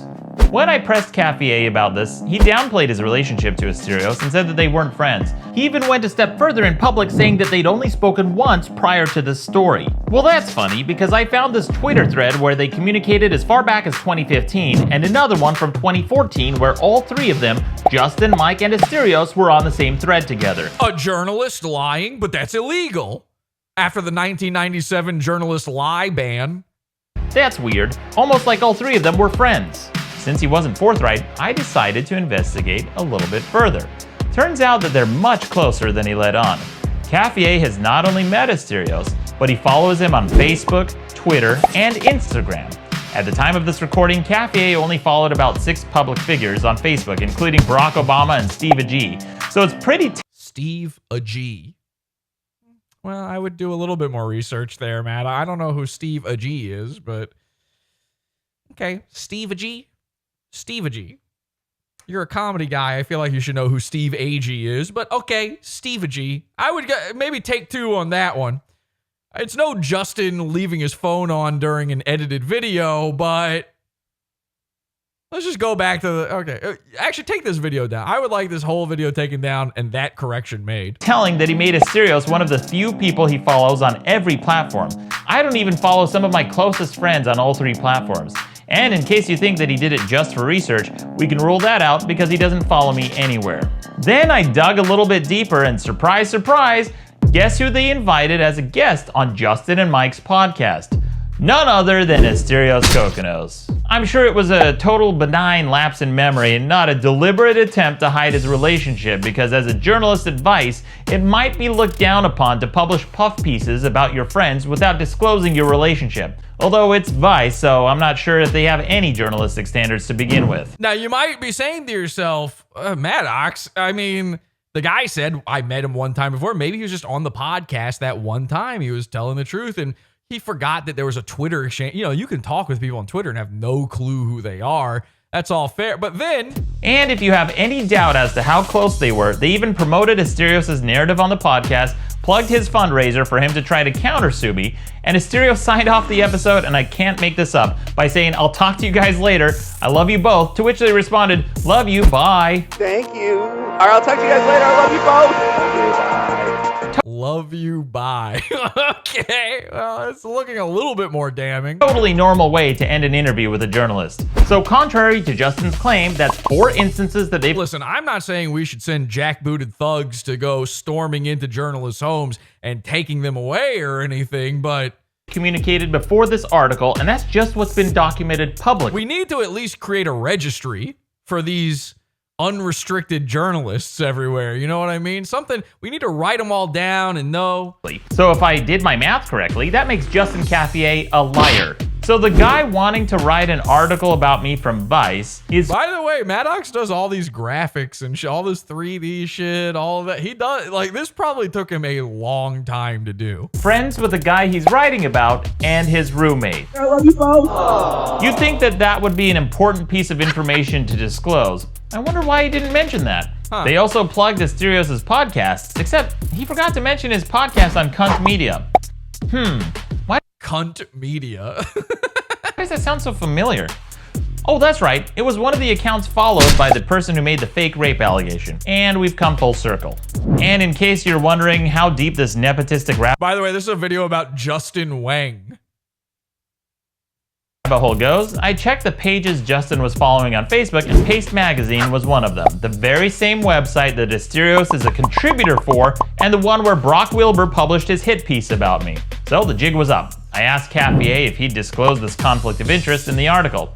He said he'd run it by his editors, but he didn't get back to me with their response. So, since Cafier didn't follow up with what his editors said, I stopped responding. When the article came out, Cafier accused me of ghosting him, which is misleading. What actually happened is we had several scheduling conflicts, and after badgering me for weeks, I tried to accommodate him even while I was traveling out of the country. When we finally agreed on a day, Justin didn't follow through, and he didn't contact me again for nearly a month. Since he was unprofessional and not forthright, I stopped responding.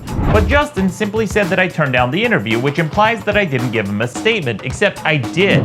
Literally, my first response to him stated that almost everything said about me has been false or misleading. When the article came out, never, ever reply to journal. The most you can say to a journal, if you ever get, for any reason, a DM about anything from a fucking journalist saying, would you willing to say something on the record about the fucking gay thing that we're trying to have killed? Because that's what journalism is now. Would you be willing to be a party to us murdering a thing you're a part of? Say nothing, okay? Best case scenario, do not respond. Leave them. Don't even leave them on red. Like, fucking, don't ever open it up. Block them. Get away. Second best scenario, and also the one that I'm going to pick, do as I say, don't as I do.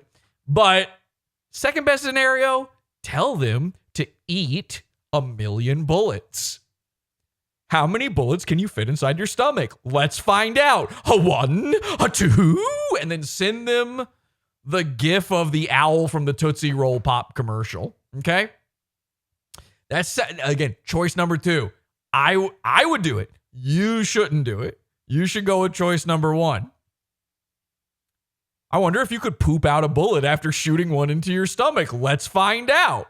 Cafier, of course, didn't publish the statement and neglected a B to the F of your S to disclose his relationship to Asterios. This isn't even the first time Cafier has written a puff piece for one of his friends. Back in 2018, he wrote this article where he helped promote his friend's TV show without disclosing their relationship. I've written a full article about Justin's nepotism and his failure to disclose his conflicts of interest at Vice magazine for those of you who are interested. As for why I'm finally talking about this, it's because I'm still dealing with the fallout from Asterios' smear campaign. He even published his false narrative on his friend Rich Kiyonka's website, better known as Low Tax. Low Tax's greatest hits include Something Awful and Women. I thought that was going to go a different way, but still pretty good. I thought it was going to be his greatest hits include Something Awful and, well, you know. I mean, go on.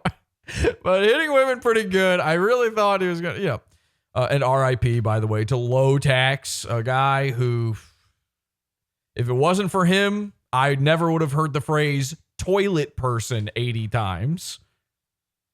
I actually have a video of Low Tax talking about me somewhere. I should edit that into something. I don't think I'm going to find it right now, but there is a video of Low Tax talking about me out there.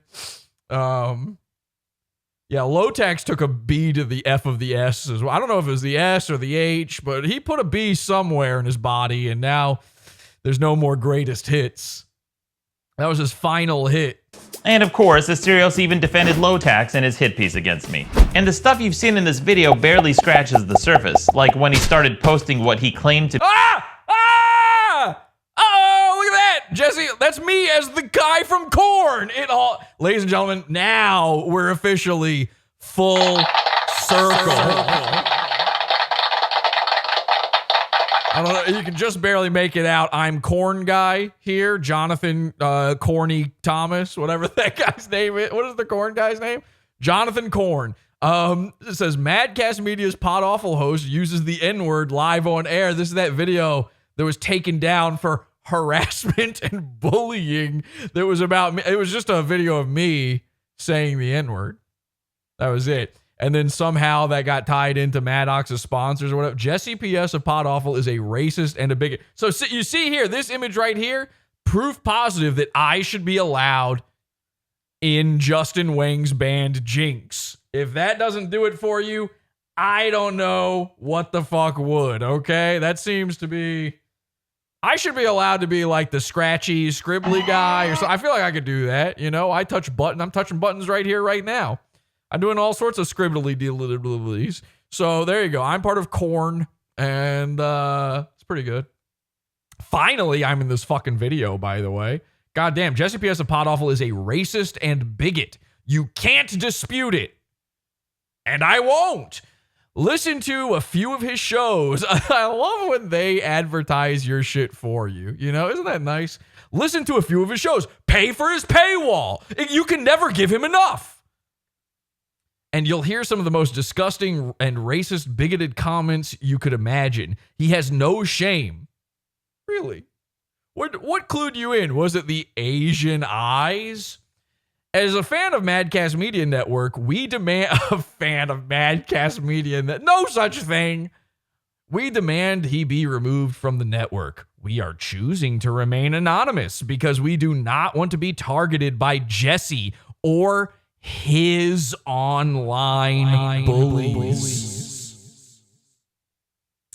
And I got a bunch of shit for people saying, oh, let's go bully the internet. I don't believe in adults being bullied. Adult bullying is not real. But when I read stuff like this, that I own online bullies, I may make a catchphrase. We've retired the catchphrase, but still. To be my girlfriend's phone number online, which caused her distress because she'd have to drop everything she was doing and check social media every time this dipshit threatened to dox her. Except the fucking idiot added the real area code of the city we live in, so his hate mob started calling and harassing some random guy in Los Angeles. Oh, what? That's me again, AIDS Jesus. God, I'm all over this video. Good job, dumbass. If Asterios hadn't carpet bombed the internet with so much bullshit, I probably wouldn't have had to make this video. And if he didn't threaten me, encourage people to review bomb my podcast, harass my sponsors, and publish a fraudulent ad to hurt my book sales, I wouldn't have had to take him to court.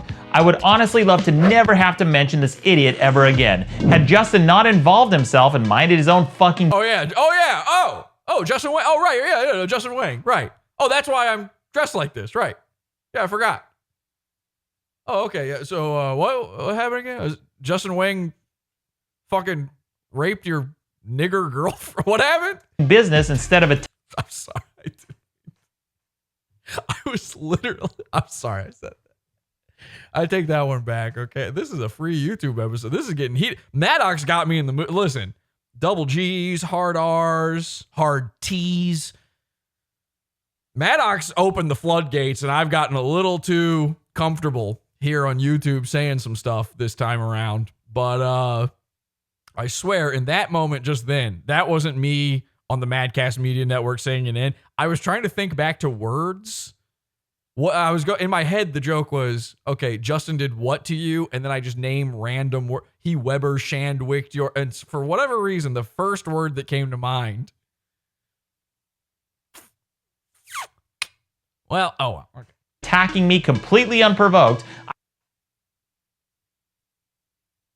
I wouldn't have had to make this video about him either. What I've learned through all of this is that there's almost no downside to slander. If you smear somebody on a platform like YouTube, you gain money, clicks, and notoriety. And when the person you're slandering responds... Oh my God, Maddox, Jesus Christ. Ooh, you could fry an egg on his face right now. Holy shit. I mean, I know, listen, imagine that the stress, the pain that he's gone through for years, it's all coming out in the oil on his face. I know you're fucking, what do you call that? Mediterranean? What are you? What is an Armenian? I know you're one of the... Listen, I expect you to look like this. I'll say that. I expect you to look like that, and I expect you to sound like this. But...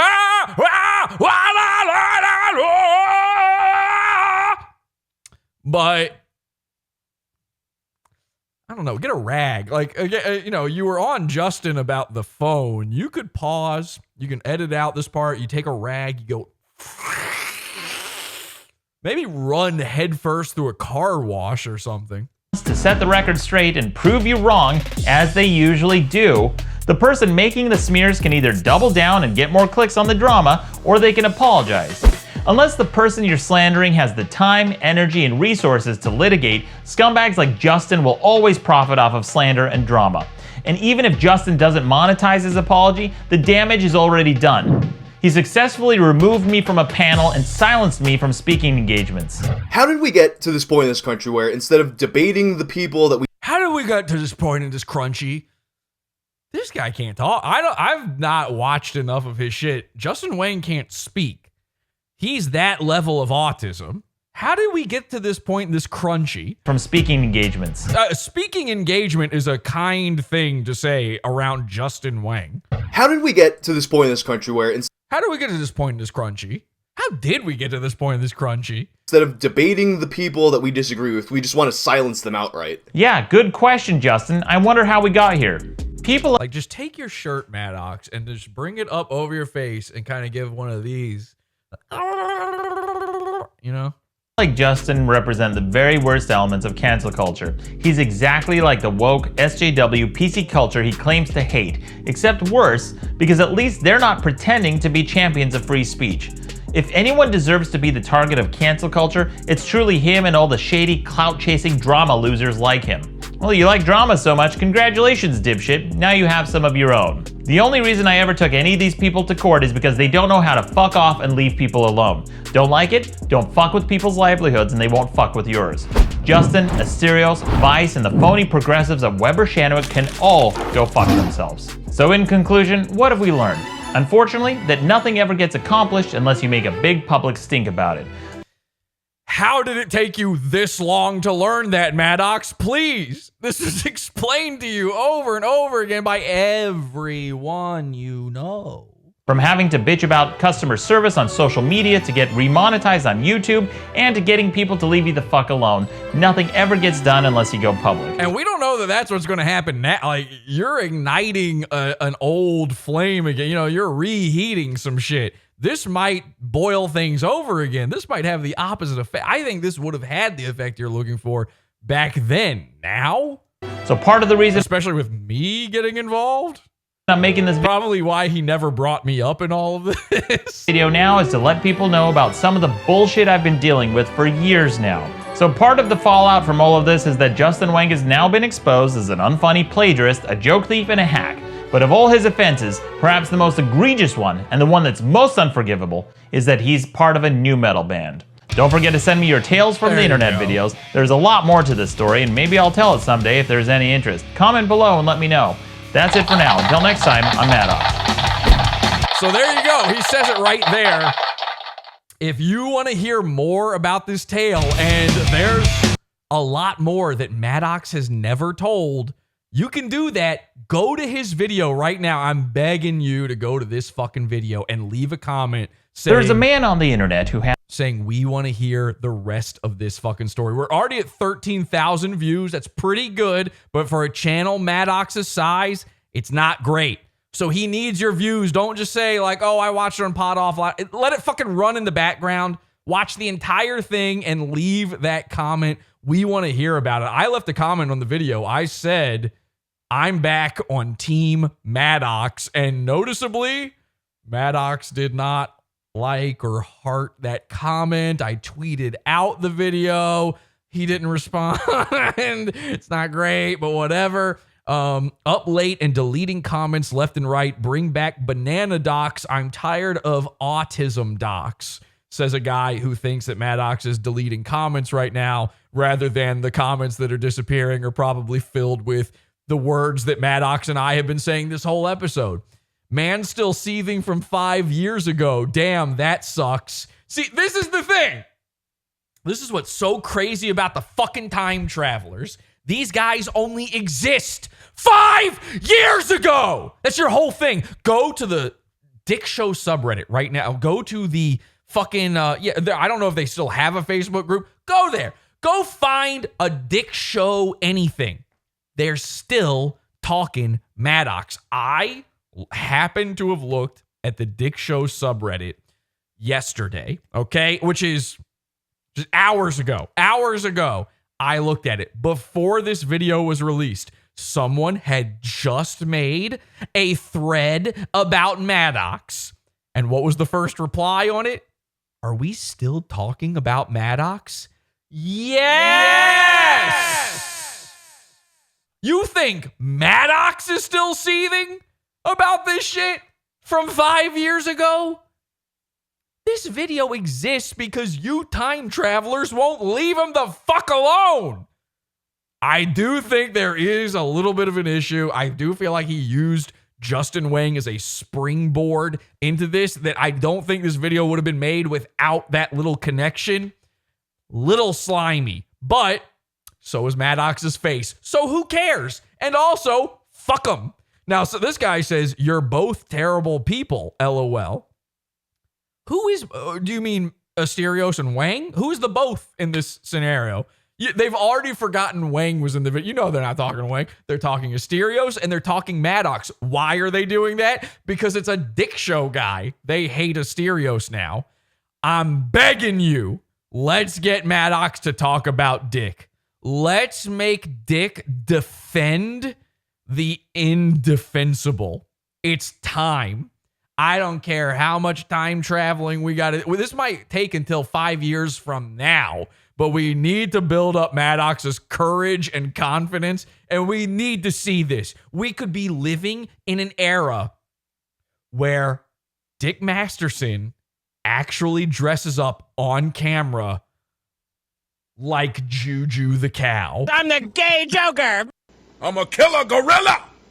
This is a possibility. We could be living in crazier times than we've ever experienced before. Someone says, I think you made a lot of very good points, specifically with Whang, just reading verbatim Reddit comments. One thing I'll say, though, is I mostly treat his channel like it's the McDonald's of YouTube content, which I don't see as a bad thing. Start fucking seeing it as a bad thing. Maddox is never going to tell you that. Maddox isn't going to be that straightforward about it. He's going to give you the tools you need and hope you take the right lesson. Whang is not the McDonald's of fucking... the McDonald's of content is, you know, PewDiePie. And it's not just because he's the most popular either. There's at least something there. You eat McDonald's and it feels like home a little bit. Something. It feels like childhood. Every time you eat it, you go like, fuck, I'll never do this. Why did I do this? This is such a mistake. This isn't even cheap anymore. What am I doing? Whang isn't that. Whang is Burger King, okay? It's plagiarizing McDonald's. You've seen Burger King's menu? Hungry Jacks, anyone? They've got a burger at Burger King that I think this is still true in the States. They've got a burger there called the Big King or something. It's a Big Mac. They're literally copying the Big Mac now. Remember when Burger King was its own thing? They're failing. Whang is Burger King. And what do we do with Burger King? We throw it out. Yuck. They have the worst fries. Have you seen a Burger King lately? There's cobwebs on them, okay? Stop allowing these freaks like Justin Whang to have this sort of lifestyle, to have the sunlight, the daylight that they've got. Unsubscribe from every YouTuber with over 100,000 subs. I'm saying that while promoting Maddox's channel. He's 247,000 subs. Unsubscribe from all of them. Make them feel it. It's fucking time. And if you don't believe me, well, maybe this will convince you. Again, I'm in that DM with Justin Whang. And before the show began, right before the show, I thought, you know what? Fuck it. Maybe I should ask Justin directly, what's his reply to this? Will he have a reply to this? Is he going to put out a drama video about it? And you know, I mean, we all know, we all understand in our heart of hearts, whenever these guys get called out and it's true shit, all of a sudden they're not a drama channel anymore. You know what I mean?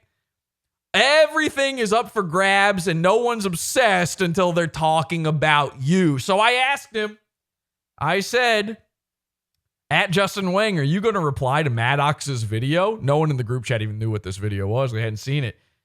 Justin knew. He said, prob not. I called into Dick before, and that's about all I got to say about it. You called into Dick before? Now, this is another interesting thing I thought about, is Maddox releasing this late on a Sunday for him. That was kind of odd. And then I realized, I don't know if this is still the case, I think the Dick Show records on Sundays like midday. I wonder if he timed it for this video to come out right after they record, because he knows Dick's too lazy. Dick's not going to go back and record an addendum to address this huge new Maddox video. I think he perfectly timed this so that Dick has a week before he can address this video. This is going to be the biggest content Dick has had in forever. He puts it out in just enough time that Dick misses it and Pod Awful catches it. I don't know. Maybe that was on his mind. Maybe it wasn't. But I don't know if Whang, like, I guess there's a possibility that Dick caught it and Whang called into the show. I don't know what he's talking about, saying he called into Dick before and that's about all I got to say about it. You were on the Dick show before, though. I don't know if you remember this. And don't forget, Whang knows who I am. In that chat, I'm Pod Awful, okay? He knows Pod Awful. He knows exactly he knows I did the episode about him. He knows what Whang sucking is, Whang chugging. He's familiar with all this. So he's answering me, half-hearted. He doesn't want to respond. But he goes on. He says, someone asked him what was the Maddox video, what's in there. This is what his reply was. He says, accused me of plagiarism, then blamed me for a bunch of shit people in Dick's Facebook group did because I was in there making fun of him. Also said my old content sucks, which, yeah, it does. One of those little humble moments that lets you get away with stuff. Okay, let's erase the good part of that. Yeah, everybody knows your old content sucks. By the way, your new content sucks. But let's go back to that plagiarism thing. Okay, that one, are you saying that's not true? You don't have a response? You're getting called out for being a plagiarist. You have no response to that? I would want to hit back on that one. I have hit back on that one many times. Me personally, that would be a big deal to me. But then there's the part where you say, shit people did in Dick's Facebook group because you were in there making fun. Was that making fun of him when you posted the contact info for all the people at the venue that he then ended up getting canceled at that venue? That was a joke? Because listen, I've watched a lot of your videos and I've never found the joke in any of them. So if you just tell me that was the joke, I'm willing to believe you because I've seen what you think funny is. But I didn't see it there. Me personally, I couldn't figure that one out. So there you go. I've sent that. I forwarded that to Maddox. Haven't talked to Maddox in forever. I decided maybe Maddox should see that. Maybe he should see that Whang's not planning on addressing this one at all. He says in his video, you could apologize or you can fuel the drama more. It's fascinating that Whang's going the third route. The road less traveled. Actually, no, it's the road most traveled in this case. Trying to avoid the drama at all because you don't like being the target of it. Who does that? Who are the guys that every time they finally get called out, they need to try to make sure no one knows about it? They need to give them nothing. Who's that again? Who never addresses problems head on? Oh, that's right. Goons. Lol cows. Justin Whang. It's fucking official, man. And I didn't realize, I had completely forgotten you were in the Dick show and you're so close with you met up with Asterios and all this shit. And that I had no idea Justin Whang had done this to Maddox. And listen, he might want me to make more Patreon money than Maddox or whatever, but that doesn't mean he wouldn't be taking up that $5 bounty. This is a guy, Justin Whang, while he was a popular YouTuber, was so broke that he was doing background acting work. The last real job I ever had was being an extra in TV and movies. The second I was making money on Pod Awful, and I mean a little bit of money, the little bit I was making before I got kicked off of Patreon because of Justin Whang's friends. The second that happened, I was like, oh, fuck that, I'm done. It's not a fun thing to do, being an extra. It's fun like once. Justin Whang was still doing it. Back then, 2020, the year I'm making fun of him, 2018, the year Asterios was putting out bounties on people's heads, Justin Whang didn't have money. You think $10 wouldn't change Justin Whang's life? You watch this whole thing and you think Justin Whang wouldn't report this very video? We'll see, but I'm going to challenge this to Justin, okay? And I'm not going to do it in the DM. It's not a fear thing, by the way. I'm friends with people that are friends with Justin. They probably don't want drama and back and forth going in there, and I'm willing to respect that. I like James from MK Ultra Money. I like a lot of these people that are in there. Some of them are fans of Pod Awful, some of the people that are in there. I don't want to make that back and forth happen there, so we'll just do it publicly here, okay? I'm going to recommend, Justin, it doesn't have to be a big video. Probably shouldn't be a monetized video. Maybe you put it on your Jinx channel. I don't know. You've got some secondary channels, right? You have a Let's Play channel. Put it over there. I recommend you respond to Maddox's video. I think that would be in everyone's best interest. At the very least, you need to address the plagiarism claims. Because if you don't, you're a fucking plagiarist. So that's it for this episode. We'll see you next time. Thank you guys. If you want to see more content, you want to see the original Whang episode. And again, I'm actually going to make a Whang playlist, I think, right after this. We'll have a whole Whang playlist because I think there's like 4, now 5 episodes where Whang gets covered. We'll throw that in the pizza fund for you. Podoff.pizza if you want to support the show. You guys are cool. Don't go on the internet tomorrow. And until next time, have an awful day.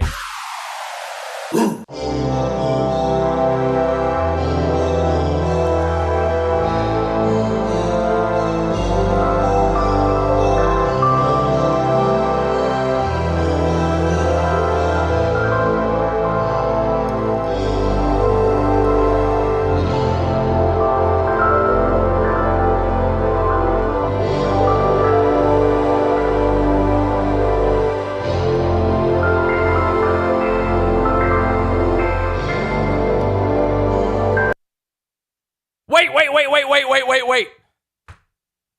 Oh my God.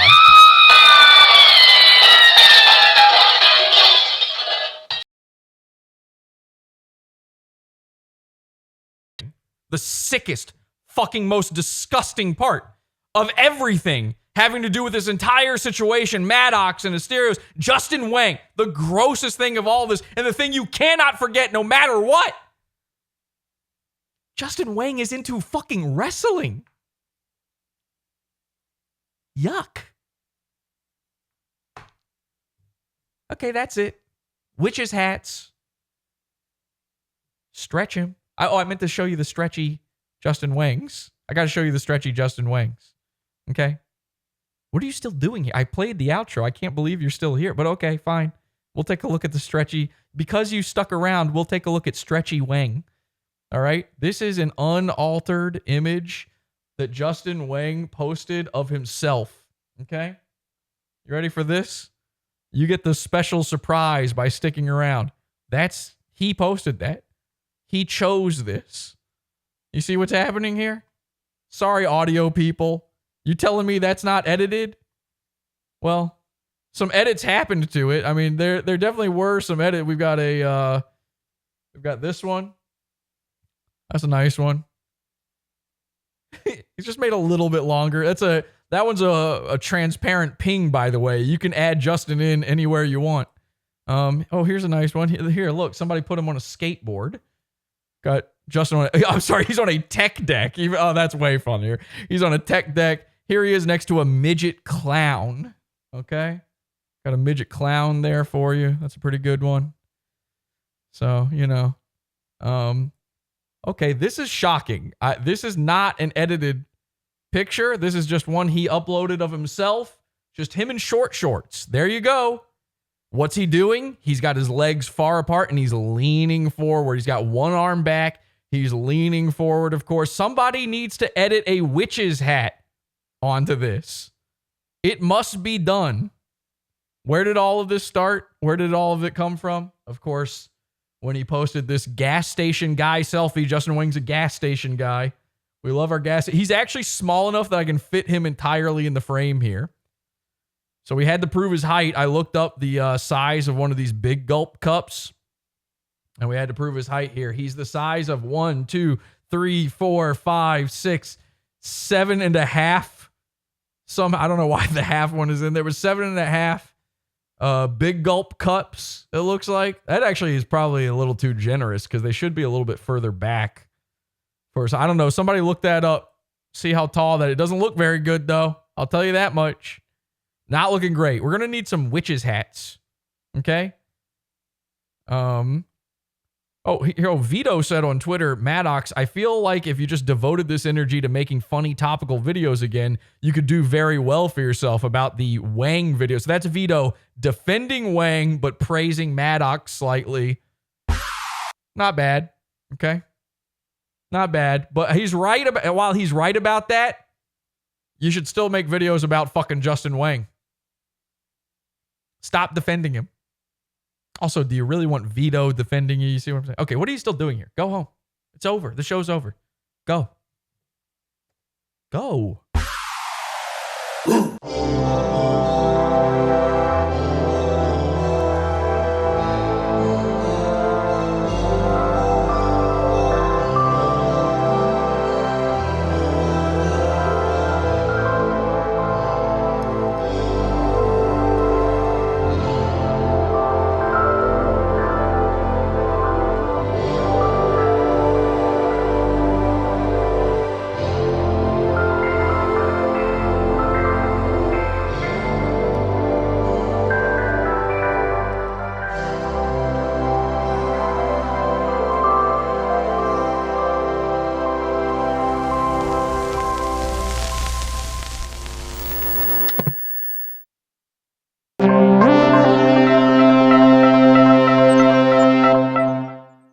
I'm the gay Joker!